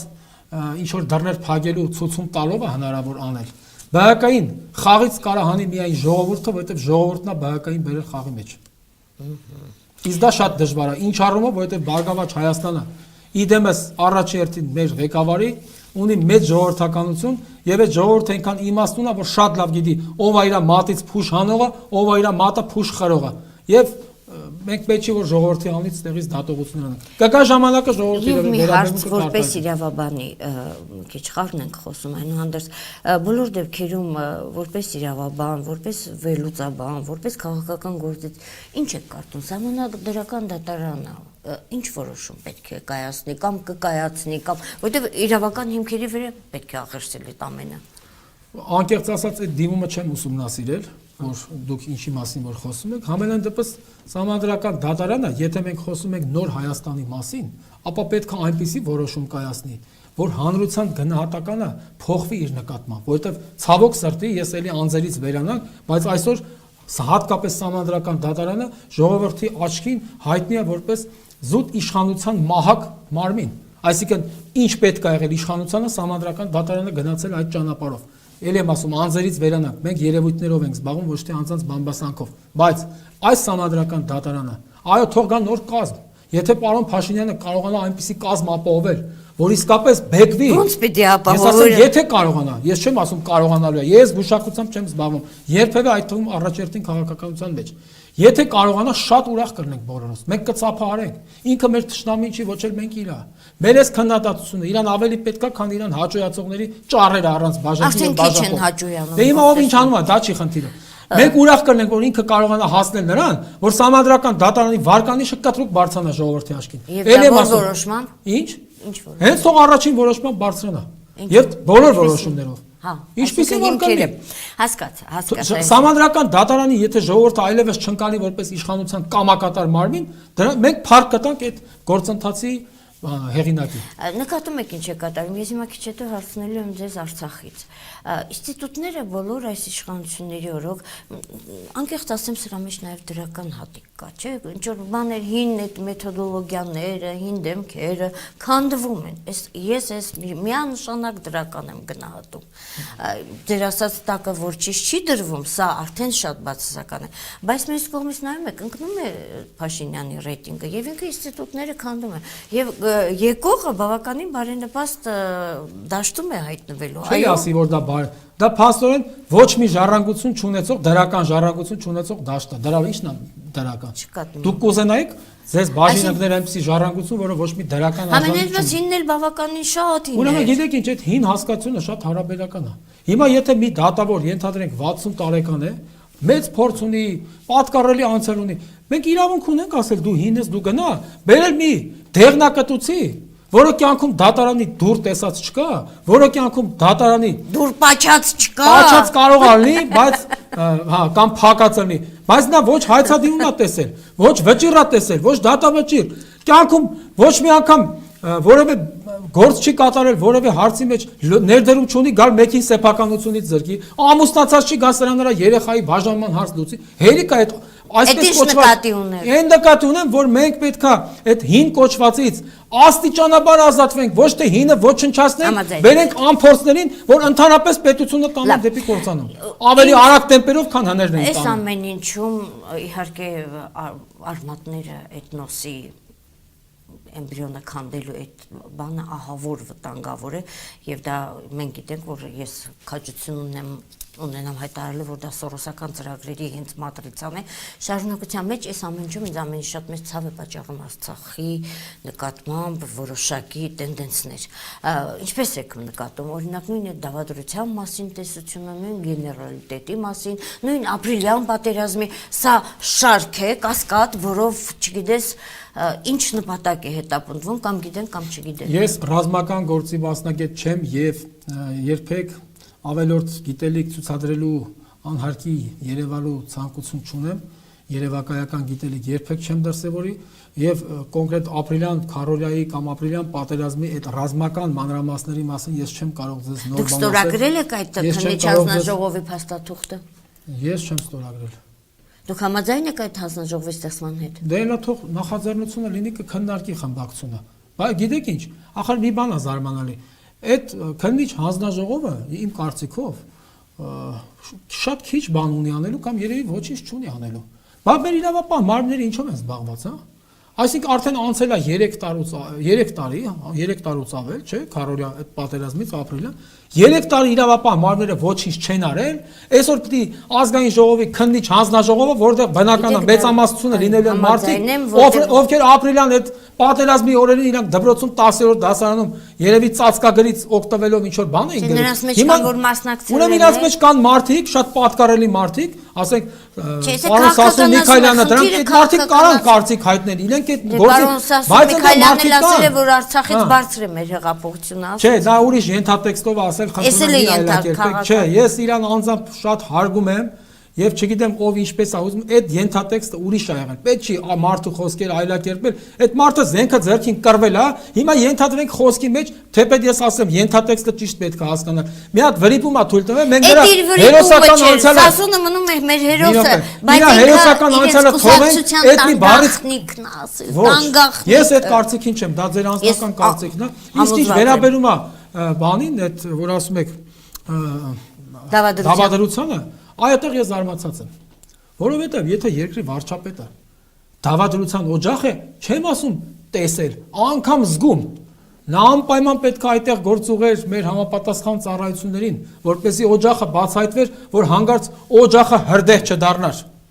դավադրության։ Իսկ եթե դա պարզապես կարծիք է, չեմ կարծում, որ նման կարևոր հարցերի վերաբերյալ կարելի է ընդհանրապես կարծիք հայտնել եւ հետ քաշվել։ Եվ այս ամենաթողությունը ինչ է լինելու, որտեղ ավարտվելու, չգիտեք։ Որ ամենաթողություն, ներքին ամենաթողություն։ Դնել եւ այդպեսի միտք արտահայտել այդ մակարդակում, ոնց ասել դատարանները փակել, ասել դավադրություն կա, հազար ու մի բան։ Տեսեք, մենք ի վերջո մի օր պետքա գանք մի գծի, որ ասենք վերջ, ինչ եղել չի եղել, սկսում ենք ղեկավարվել բացառապես օրենքով։ Իրավաբան մարդիկ, ոնց։ Հենց այդպես իշխանությունը ով անում դա։ Իշխանությունը, կառավարությունը ով ստանձնել է այսօր։ Գիշերը քնում է, առավոտը վերակենում, ասում է։ Այո, հենց այդպես։ Փակում եք այս ոչ թե դատարանի դռները։ Փաշինյանը ասում էր կախարդական փայտիկա։ Այդ փայտիկը թող աշխատացնեն եւ առավոտյան հելի ասի ժողովուրդ մի րոպե։ Ինչ եղել չի եղել, թերությունների համար ներող եղեք, անցնում ենք առաջ։ Բոլորս կմիանանք իրան։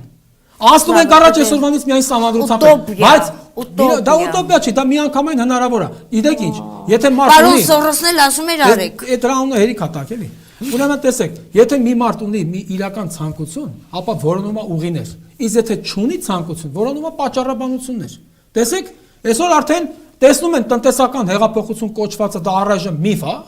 օդից կախված, ինչպես իրանք սիրում են ասել, մի բան է, երևույթ է։ Հլադարձ ձեռքներս հասանելի չի, արդեն աստիճանաբար դա բարդում է ժողովրդի վրա, ժողովուրդ ձեր գլխից հանեք աղքատությունը, ձեր գլխից հանեք ձեր տգիտությունը, ձեր հիվանդությունը, մի րոպե ներողություն։ Եթե ժողովուրդը պետք է իր գլխի ինքը աղքատությունը ինքը իր միջոցներով հաղթարի, եթե ժողովուրդը պետք է ինքը իրան միայն ինքը իրան աշխատանքով ապահովի, եթե ժողովուրդը պետք է կարողանա ինքը իրան բուժել, բայց իշխանություն ելում է պետք։ Համայնքների համար, համայնքի համար իշխանություն չեն պահում։ Ինքնաթիռով, ուղաթիռով թռչկոտելու համար եւ այլն, եւ այլն։ Մենք մոտենանք անցումային արդարադատությանը։ Դուք նկատում եք, այստեղ էլ տարընթերցումներ կան բավականին լուրջ։ Ոչ թե տարընթերցումներ կան, այստեղ լուրջ ընդդիմախոսություն կա եւ հենց մեր կողմից եւ անձամբ հենց իմ կողմից, ասեմ ինչի։ Հիմա ինձ կարող ասեն, այս մարդը ուշ է հասկանում, բայց ես որ ես եմ ինձ ոչ մեկ հələ դեռ մատչելի լեզվով չկարողացավ հասկացնել ինչ է այդ անցումային։ Ուզում եք հասկացնել, պարոն։ Խնդրեմ, երախտապարտ։ Մենք անցումային արդարադատություն ընդունում ենք, որպեսզի գանք բոլորի հախից առաջին հերթին դատավորների ու այնպես է ընթացքը, որ անգամ այս խնդիրը դարձել է իշխանական բանավեճի լուրջ թեմա։ Պարոն Վանեցյանն ասում է, այդ ոնց հələ մի հատ դատախազներին էլ վեթինգ արեք, հասկանում եք ինչ է։ Ճիշտ է ասում, եթե անում ենք վեթինգ, ուրեմն նայեք, վեթինգը պետք է սկսել ազգային ժողովից, ես էլ եմ ասում, ասել եմ, հիմա էլ կրկնում եմ։ Արարատ Միրզոյանից։ Ես անուններ չեմ տալիս։ Եթե ազգային ժողովից, ուրեմն հենց Արարատ Միրզոյանից, իհարկե, բայց ես անձնական չի սա։ Ինձանից էլ պետք է, ինձանով էլ պետք է անցնի։ Ես բացառությամբ ես դες քիչ հետո վեթինգի եմ ենթարկելու։ Մեծ ուրախությամբ կենթարկվեմ։ Տեսնեմ այդ ինչ վեթինգը։ Տեսեք, պետքա գա բոլոր, պետք չի մենք թիրախավորենք միայն դատարանը։ Այդ դատարանը նես չի, որ բոլոր մարմինները ոնց է լինելու։ Իրենք խնդրում եմ թողեք ավարտը։ Բոլոր մարմինները այդպես չի, որ հալածյուղի նման բյուրեղյա գալեսին եկան հասան դատարանում ամեն ինչ մղտրվեց։ Կներեք, մի տնավարի եմ խոսում, հաշվի առնելով մթնոլորտը ձեր ապահոված։ Վեթինգը պետքա համընդհանուր արվի, որպեսզի արդյունք տանք։ Այո, ճիշտ է ասել, ով ասիկ, ով էր ասել։ Պարոն Վանեցյան։ Վանեցյանը ճիշտ է ասել։ Պետք է սկսել ոչ միայն դատարանից, այլև եթե արվում է ուրեմն ամբողջ իրավապահ համակարգը, որովհետև այնքան կարեկոներ կան իրավապահ համակարգում, մենք դեռ չգիտենք։ Մենք որոշ մարդկանց անունն է դուրս եկած, բայց այնքան կարեկոներ կան, շատերը չգիտեն։ Ես ամեն դեպս շատերին չգիտեմ։ Եվ այդպես համընդհանուր գա։ Բայց մի հատ պետք է հասկանանք, ինչ է վեթինգը։ Դուք գիտեք, որ վեթինգ կոչվածը այսօր Հայաստանի գործող օրենսդրությամբ դեռ չճանաչված հասկացություն է։ Սահմանադրության մեջ չկա, որևէ այլ օրենքում չկա, որ մենք Եվս մեկ սահմանադրական խախտում։ Այո, դա սահմանադրությամբ չնախատեսված։ Հիմա եթե սահմանադրությամբ նախատեսված չի, ով իրավունք ունի դա անել։ Բայց ես նոր էդ էի ասում, իշխանությունը պետք է մի օր ասի ինգերներ, ինչ արել չեն կարել։ Անցանք առաջ։ Ոնց ինչ ուզի անի իրեն։ Չէ, էդ եմ ասում, մի գիծ պետք է գծի այդ ձեր ասած առավոտ արտանա կախարդական փայտիկը գործի գծի, աշխատացնի ու սկսի այդ իր ուզածն անել, ասի եկեք օրենքով ղեկավարենք։ Այսօր վեթինգի մասին օրենք չկա, հա, իդեպ մի բան է։ Ես քաղաքական գաղտնապահությունը ոչ միշտ եմ հասկանում։ Տեսեք, օրինակ երեք ելք դաշինքի ղեկավարը հայտարարել է, թե բա 6 ամիս է վեթինգի մասին օրենքի նախագիծը մենք մշակել ենք։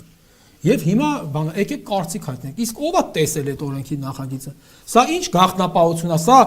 բանը հուշագրի կողմի պարկեշտության մասին խոսացող փաստ է, որ եթե մենք հուշագրի կողմենք, այդ հուշագրի 4-րդ, 5-րդ կետն ասում է համատեղ ուժերով ձեռնամուխ լինել Հայաստանում մարդու իրավունքների պաշտպանության, Հայաստան-Սփյուռք Արցախ կապերի հզորացման, տնտեսական հզորացման եւ այլն օրենսդրության բարեփոխման, բայց ուր է այդ նախագիծը։ Եթե նախագիծ կա, ինչ են թաքցրել։ Մենք պետք է այդ նախագիծը Հիմա ելքը դուս եկա որ ելքն է մեղավոր։ Ելքը չէ։ Ասացիք ելքը։ Չէ։ Պետք է ասեք իմ քայլը։ Հասկացանք։ Իմ քայլը դաշինքն ասում է, բան կա, նախագիծ կա, ուր է այդ նախագիծը։ Կամ մինչև այդ նախագիծը օրենք չդառնա։ Պարոն Սվիտալսկու դարակներում է դրված եղել։ Պարոն Սվիտալսկու դարակները խուզարկություն կատարելու իրավասություն չունեն, բայց եւ հնարավորություն, բայց եթե այդպիսի նախագիծ կա, դա պետք է նախ եւ առաջ մենք իմանանք որպես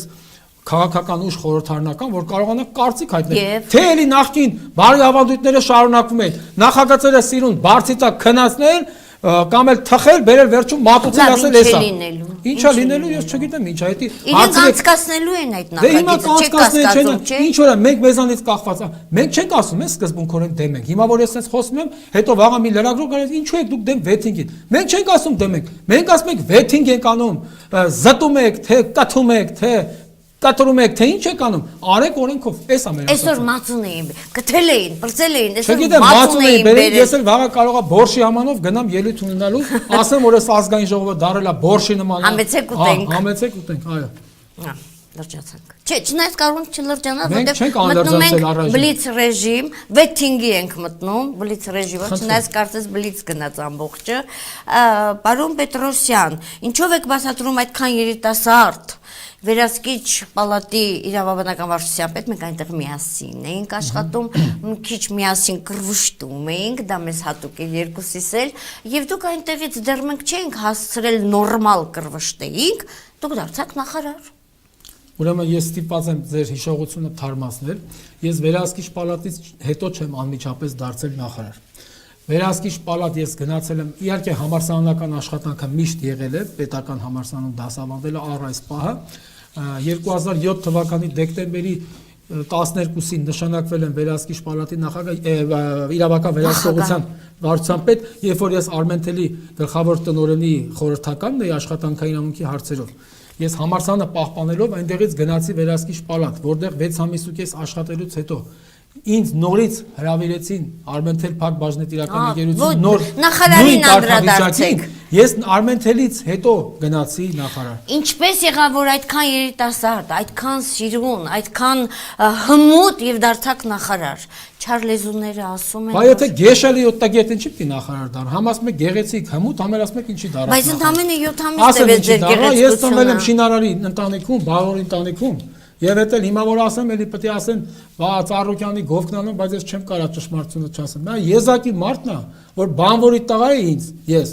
առանց որևէ շահագրգռվածության։ Դե լավ, դուք համալսարանի դասախոս եք այդ ժամանակ։ Ծագումով սոցիալական ծագումով բանվորի ընտանիքից եւ այդ մարդը։ Ինչ կապ ունի։ Դե լավ, դուք Կարո Գուլոյանի ընկերն եք, դրա համար նշանակեցի։ Մի րոպե, ես Կարո Գուլոյանի վեթինգ։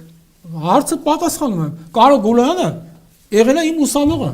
Այո, ձեր ուսանողն է եղել եւ հետո ասենք ես իմ ուսանողի աները ինձ վաղը միսօր նշանակում է այդ եղավ վեթինգի առարկա, ուրիշ բան ունեք ավելի լուրջ ասելու։ Ո՞ր սիրուն աչքերի համար Ծառուկյանը։ Այդքան է սիրուն չի, դա չի հարցը, բայց ես 23 տարի համալսարանում դասավանդում եմ, որին զուգահեռ 5 տարի եղել եմ ֆակուլտետի դեկան, 3 տարի էլ Վանաձորում Հա, բայց ո՞նց եղավ որ նախարար դարձավ։ Ես առնվազն 20000 ուսանող ես կանչում։ Հիմա եթե որևէ մեկի բարեկամը ղեկավարը ինձ նշանակում, ուրեմն դա եղավ կոռուպցիոն վտանգ եք դուք դե։ Լավ, ինչու դուրս եկաք։ Ինչու դուրս եկա։ Լրագրողի հետ կրվշտել եք։ Ես լրագրողների հետ երբեք չեմ կռվում, որովհետեւ պատճառը դա էր։ Պատճառը եղել է իմ առողջական Վիկիպեդիայում դա էր գրել։ Խնդրում եմ ուշադիր եղեք։ Վիկիպեդիայում էր գրել։ Հիմա Վիկիպեդիայում ամեն ինչ կարող է գրել, ամեն մեկի մտքի ֆանտազիա ունենալ այսօր սանրագրերում ես դες հնարավորություն եմ տալիս։ Ես ասում եմ իմ նույն այն պատճառը ինչ որ ասվել է ժամանակին, այսինքն ինչ եղել է իրական։ Որոշակի առողջական խնդիրներ ունեի դուրս եկա։ Բայց դրանից հետո մենք նույն հարաբերությունները պարոն Ծառուկյանի հետ շատ բարի դրացիական պահպանել ենք, այդ թվում եւ այն ժամանակ, երբ որ նաեւ ես կուսակցության անդամ չէի։ Բայց ինչու 2010-ին դուրս եկաք։ Դուք անտեղ Որովհետեւ ես եք անում։ Չէ, լսեք, դուրսուներս չեմ անում։ Ես արածա այնպիսի աշխատանքի, որը կուսակցական պատկանելության հետ անհամատեղելի էր, եւ ես նախապես իրազեկելով նեղացած չէիք։ Բացարձակ, ինչ, նեղանալը քաղաքական կատեգորիա չի։ Ինչպես ասում են։ Հետո նորից ինձ հրավիրեցին կուսակցությունից, ես գնացի անդամագրվեցի ու սկսեց պատերազմը մյուս լրագրողի հետ, որը նաև ձեր կուսակցության լիդերն էր եւ նա անվանվում էր Նաիրա Զոհրաբյան եւ գնաց ին որ ասում է մոտակա պատերազմ բլիժնի բոյ հիմա եթե մեր զրույցը մեկը լսած չեն եւ ես ձեր այս էմոցիան տեսնի կմտածի թե ավարարի ճակատամարտ ուզում եք վերցանեք ստեղ այդպես չի եղել ուրեմն քաղաքական գործիչների մեջ այդ թվում նաև նույն թիմում կարող է լինել տարբեր տարակարծություններ, բայց ամենակարևորը, որ այդ տարակարծությունները անցյալում են, մենք այսօր իսկապես շատ համերաշխ, փող լրացնող, այո, հենց Տիկին Զոհրաբյանի հետ եւ ընդհանրապես ամբողջ քաղաքական թիմում մեր որևէ տարաձայնություն չկա։ Մի հատ լրագրողական ինտրիգան եմ էլի, եթե թույլ կտա, կարդամ ձեզ թե ինչ եք ասել ժամանակին։ Ժամանակին ասել են, որովհետեւ վեճ ա եղել, տարաձայնություն ա եղել։ Հիմա դուք ժամանակին իմ մասին միշտ լավ եք արտահայտում։ Չէ, մենք կռվել ենք բավականաչափ շատ, միշտ չէր եմ գրել ձեր մասին։ Լավ եք արել գրել, ես անգիր հիշում եմ ինչ եք գրել, բայց ես հիմա ասեմ ինչ եք իմ հետևից գրել, որ ես ակարդիոն եմ նվագում։ Վեթինգ էի անում։ Լավ եք անում։ Հիմա էլ եմ հարցնելու ակարդիոնի մասին։ Խնդրեմ։ Լավ, չկարդամ Նաիրայի։ Ձեր իրավունքն է, բայց դա անցյալի բան է։ Համերաշխության Դա անցյալի բան է, հարգելի։ Ես չեմ ասելու, ես չեմ ասել։ Ես այդ խոսքերի հեղինակն եմ, այո, բայց դա նորից եմ ասում, եղել է անցյալում, հիմա մենք շատ համերաշխ աշխատում ենք, շատ նորմալ թիմում, ներդաշնակ բոլորս մեկ մարդունում ենք, կանգնած ենք մեր ղեկավարի կողքին։ Ժամանակին ամեն մեկն էլ մեկի հետ կռիվանելուց ինչպես ժողովուրդն ասում, փլավ չեմ բաժանում։ Էլ եմ ասում, դուք իմ մասին ինչեր եք գրել, հիշեք։ Բայց ոնց եմ հիմա ձեր հետ sense բարեհամբույր զրուցում։ Բա մարդկային կյանքը նաև դրանով է հետաքրքիր, իհարկե սկզբունքները պահելով։ Համաձայնեցի եւ ուզում եմ ճշտել Պարոն Պետրոսյանից, ինչպես է գնահատում նա այսօրվա սոցիալ նախարարին, որը նույնպես սկանդալների կիզակետում է, ես քիչ առաջ ստատուս գրեցի եւ եկա այն, որ ինչպես մնացած օվերտոնների պատոհանները, այս մեկը եւս սեքսի համար բացվում է ոչ հենց այնպես, որպեսզի այդ խոցելի խմբին բացատրեն, որ կարելի է ապրել նաեւ այդպես։ Տեսեք, ես ընդհանրապես ձեռապահ եմ մնում հատկապես ին գործիչների մասին անձնական կարծիք հայտնելուց, որովհետև անձնական կյանքի վերջո անձնական է։ Հետո եթե ես չեմ սխալվում, հիմա ես իրեն ոչ պաշտպանում եմ, ոչ, հիմա ես կասեմ նաև այլ բան։ Բայց եթե չեմ սխալվում, այդ ձեր ասած այդ սեքսի մասին այդ իր պատկերացումները, որ ինքը շարադրել է, դա մինչև նախարար լինելն է եղել, եթե չեմ սխալվում։ Վերջերս հարցազրույց էր տվել։ Դե հիմա ես գիտեք ինչ, իմ համար սոցիալ կապ ունի մինչև նախարարը եւ հետո սեքսը։ Իհարկե կապ ունի։ Ոչ, սեքսի առումով է կապ չունի։ Մինչև նախարար լինելը նա կարող է որպես ասենք օրինակ հասարակական կազմակերպության ղեկավար իր ասենք ինչ-որ սեմինար մի գիտաժողովի շրջանակներում սեքսից դատողություններ անի, բայց նա այդ նույն դատողությունները ի պաշտոն է արդեն իրավունք ունի անել։ Բայց դուք ինչի եք խոսում սեքսից, երբ որ մինչև նախարար էի։ Սեքսից խոսալ պետք չի։ Հետո իսկ ինչ վերաբերում է սոցիալ նախարարի որպես նրա գործունեությունը գնահատելու իմ համար նրա գործունեության գնահատականի չափանիշը ոչ թե այնա որ նա սեքսից է խոսում թե պատրանքներից թե մոլուցքներից թե չգիտեմ ինչ հակումներից այլ ինչպիսին է նրա խնամքի տակ գտնվող հաստատությունների խնամարկյալների վիճակը այս սա պետք է շատ վատ են հիմա եկեք գնանք ցանկացած ծերանոց ես կարող եմ մատնանշել նաև Դուք չեք կարող առանց հագագազի մուտք գործել այնտեղ, որոշ ստորաբաժանումներ, չեմ ասում ամբողջը։ Այն ժամանակ, երբ որ ես նախարար էի, պարոն Ծառուկյանի ուղակի ցուցումով, ես իմ կաբինետում երևի այդ 6 ամիսուկես աշխատած ժամանակ 6 ժամուկես չեմ նստել։ Գնում էի բոլոր մանկատները, ծերանոցները, ստուգում էի ուտելիքը, իրանց հետ նստում ճաշում էի։ Իմ երեխային կրծեր որդուս, տարել եմ մանկատուն մնացել է, որ երեխուս մնացել է երեխեքի հետ գիշերը, ասել եմ թող մանկատան երեխեն Իմանա որ նախարարի երեխեն ոչնչով իրանից ավելին չի եւ ինքը մեղավոր չի որ այն մեկը նախարարի տղա է ինքն էլ ծնողազուրկ երեխա է այդպես ենք մենք աշխատել որ ասում եք ձեզ ղեկավարած ոլորտները Դուք շատ լրջացրեցիք իմ բլից ռեժիմը Բայց դուք ասում եք անլրջանակ ես էլ անլրջանալու կողմնակից չեմ դրա համար լրջացրեցի ուրախ եմ Պարոն Պետրոսյան մենք դեռ բլից ռեժիմում ենք դուք աստղակերպով կույս եք ավելորդ բաներ չեմ խոսում։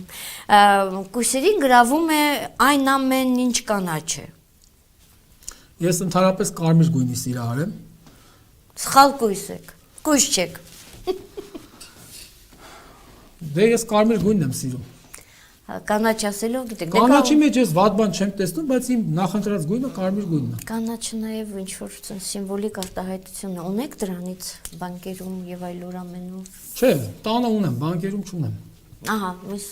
դուք ոնց որ հրավեր կանեք։ Ես ինչ հրավեր գնեմ։ Հիմա ես ասեմ տանը աշխարհի։ Չէ, դե հիմա հանցագործ աշխարհի։ Չէ։ Ես հարցնում եք, ես ճիշտը պատասխանեմ։ Դա իմ աշխատած իմ վաստակն է։ Հիմա կանաչա, սպիտակա, ինչա, դա իմ վաստակն է։ Եվ ես չեմ վախենում։ Չէ, բանկերին վստահում։ Դե հիմա իմ իրավունքն է։ Ինչ եմ հարցնելու։ Ցանկացած հարց։ Սիրում եք երգել։ Իհարկե։ Երգը դա մարդու հոգու մեջ կուտակվածը արտահայտվելու։ Աշխարհում ամեն ինչ շատ երգել եք սիրում։ Չէ, ամեն ինչ շատ երգել չի, բայց ես երգել շատ եմ սիրում։ Բայց ես չեմ երգում, ասենք, այնպիսի վայրերում, որտեղ երգելը արվում է կոմերցիոն նկատառումներով։ Ես երգում եմ մեր տանը, իմ ընկերների միջավայրում, հարազատ շրջանակներում։ Դե նույն բանն է, ոնց որ ասենք, մեկին մեղադրեն ինչ։ Հիմա որ ասեմ նեղանալու եք, օրինակ Սեյրան Սարոյանը իմ ստուդիայում երգել է։ Շուշանը երգել է։ Պարույր Հայրիկյանը երգել է։ Դե հիմա ես չեմ երգի, որովհետև իբր այս օրինական սովորական գործունեությունս այն բաները գախնի այդ գրչակները շատ լավ են գնահատում, հիմա էլ երգեմ սարքետ մատի փաթաթան։ Մի օր երբ որ դուք ինձ առանձին կհրավիրեք։ Բայց դուք գիտեք, այդ երբ որ իրենք իմ ստուդիայում երգել են, իրանք այնքան սիրելի են դարձել, այնքան անկեղծ Ես եթե պետք է ձեր ստուդիայում երգելով սիրելի դառնամ, ուրեմն թող մնամ ապելի։ Չհամոզեցի։ Բայց ես նրանց կարողանում էի համոզել։ Դե հիմա ամեն մարդ իր որոշումը ինքն է կայացնում։ Լավ, իդեպ ձեր դուստրը հանուն արդարության ասեմ, բավականին տաղան, ասում է բնությունը քնում է երեխաների մեջ, բայց ձեր դեպքում այդպես չի, զարթնել է բնությունը ձեր դստերի մեջ եւ նա բավականին բարձրակարգ երգչուհի է։ Ես կարծում եմ նա որոշակի հաջողությունների կհասնի։ Հպարտանում եք, հա, երևի նրանով։ Իհարկե, եթե ծնողը չհպարտանա իր երեխայով, ապա այդ երեխայի գոյությունը վիճելի է։ Ինչ ապագա եք տեսնում իրեն։ Ինչու՞ չեք ուղարկում The Voice կամ ինչ-որտեղ նա կարող է։ Տեսեք, ես այն մարդկանց շարքին եմ դասվում, ով մինչև ինքը համոզված չլինի հոգու խորքում, որ իսկապես իր ունեցած արժեքը անխոցելի է, ես դա երբեք չեմ հանձնում հանրության դատին։ Այս տեսեք հաճախ որ նայում եմ հեռուստացույցով, կներեք, թող ներող լինեն, բայց գալիս են ապաշնոր երեխաներ, ընդամենը հեռուստացույցի առաջ երևալու համար շատ վատ վիճակի մեջ են հայտնվում, իրենց են խայտառակում, բայց ծնողներին են մեղադրում, ասեմ լավ, այս երեխայի ծնողը իր երեխայի երգելը չի լսել, որ sense բերել է իր երեխայի խայտառակ անում, ընդամենը իրանց բանը մի քանի այդ հարևաններ տեսնեն, որ այս ինչի երեխան հեռուստացույցով երգեց, ամոթ է։ Ես իմ աղջկա մասնագիտական կատարելագործման ուղղությամբ աշխատում եմ, իդեպ ինքը սովորում է մեր ֆակուլտետի իրավագիտության ֆակուլտետի երկրորդ կուրսում, արդեն երրորդ կուրս է, բայց իր ապագան չէ, իր ապագան ավելի շատ երգի երաժշտության մեջ է, եւ ես որպես ծնող պարտավոր եմ իմ ուժերի ներկայացնել։ Ձեր սիրած երգը ո՞րն է։ Իսկ թվում է ինքը ձեզանից բարձր երաժիշտ է, ընդունենք, հա։ Իհարկե ինքը շատ ավելի լավ է երգում, քան ես։ Ձեր սիրած երգը ո՞րն է, իրենը ո՞րն է։ Կյանքի նկատմամբ, երբ որ ինքը ինձանից լավ է երգում։ Եթե ես իրանից լավ երգեի, ուրեմն ինքը պետքա երկրորդ։ Ո՞րն է ձեր սիրած երգը, որը իրենը։ Իմ ամենասիրած երգը դա ժողովրդական երգարվեստի մեջ Գուսանաշոտի օջախում երգն է Օֆելի Համբարձումյանի կատարումը։ Գոնե մի տող, հա։ Այդ անհնար է այս պահին։ Իսկ ինքը երգում է եւ ժողովրդական, իմ նպատակը այն էր, որ ինքը դառնա ժողովրդական երգչուհի, բայց մի տեսակ այստեղ էլ հիասթափության պահ կա, մեր երիտասարդությունը դա չի զգում, չի գնահատում։ Ավելի շատ շեշտը դրվում է արտասահմանյան կամ էստրադային Մի վախեցեք, մնացեք ձեզ հավատարիմ։ Համենայն դեպս ուրախ եմ, որ իմ աղջիկը երաժշտական ունակություններով գերազանցել է։ Եվ իմ վերջին հարցը, պարոն Պետրոսյան։ Պարոն Պետրոսյանի Գևորգի համար ինչ է Աստված իր կյանքում։ Ով է ավելի սիրք։ Թերևս կյանքում միակ երևույթն է, որ չեմ տեսել, բայց հավատում եմ։ Աստված է։ Իսկ իմ համար, եթե բնորոշեմ Աստված դա մարդու խիղճն է մարդու մեջ։ Տեսեք, մեկին որ ուզում են ասեն անխիղճ, ասում են անաստված։ Ես այդպես եմ կարծում, եւ եթե որևէ մեկը ամբողջ օրը պատտվում է եկեղեցիների տարածքներում, խաչակնքում է, բայց իրականում իր կյանքի գործերով ներքուստ ինքն էլ է հասկանում, որ հարուցում է մեկից չխոսենք, մեզնից խոսենք։ Աղոթող տեսակ նա չի կարող աստվածապաշտ մարդ համարվել։ Պետրոսյանը աղոթող տեսակ։ Այո, ես նաև աղոթում եմ եւ ոչ թե աղոթում եմ այն ժամանակ, երբ որ նեղն եմ, երբ որ իմ ուժերը հատնել են, ես գտնում եմ, որ այլևս ես ի վիճակի չեմ, այդ ժամանակ հայցում եմ Աստծո աջակցությունը, օժանդակությունը, բայց նաև աղոթում եմ, երբ որ ունենում եմ հաջողություններ, արդեն որպես շնորհակալական աղոթք։ Իսկ մարդիկ կան աղոթում են ցանկացած ժամանակ, այդ թվում այնպիսի բաների համար, որ դա իրենց մարդկային հնարավորությունների շրջանակում է։ Այդպիսի խոսք կա, չէ՞, որ պետք չէ Աստծուն անհարկի անհանգստացնել։ Պետք է միշտ հիշել Աստծուն, միշտ աղոթել, բայց դիմել Աստծուն այն ժամանակ, երբ որ քո մարդկային հնարավորությունները օբյեկտիվորեն դարձել են անհնար։ Ինչի՞ն։ Այն կողմնային կյանքին։ Այո, հավատում եմ, որովհետև եթե այն կողմում կյանք չլներ, այն կողմ գնացածներից մեկը գոնե հետ կվերադառնար։ Շատ յուրօրինակ փիլիսոփայության կրող եք, շնորհակալ եմ բոլոր դեպքերում, պարոն Պետրոսյան։ Ստեսյուն հարգելի հեռուստադիտողներ, կհանդիպենք հաջորդ շաբաթ։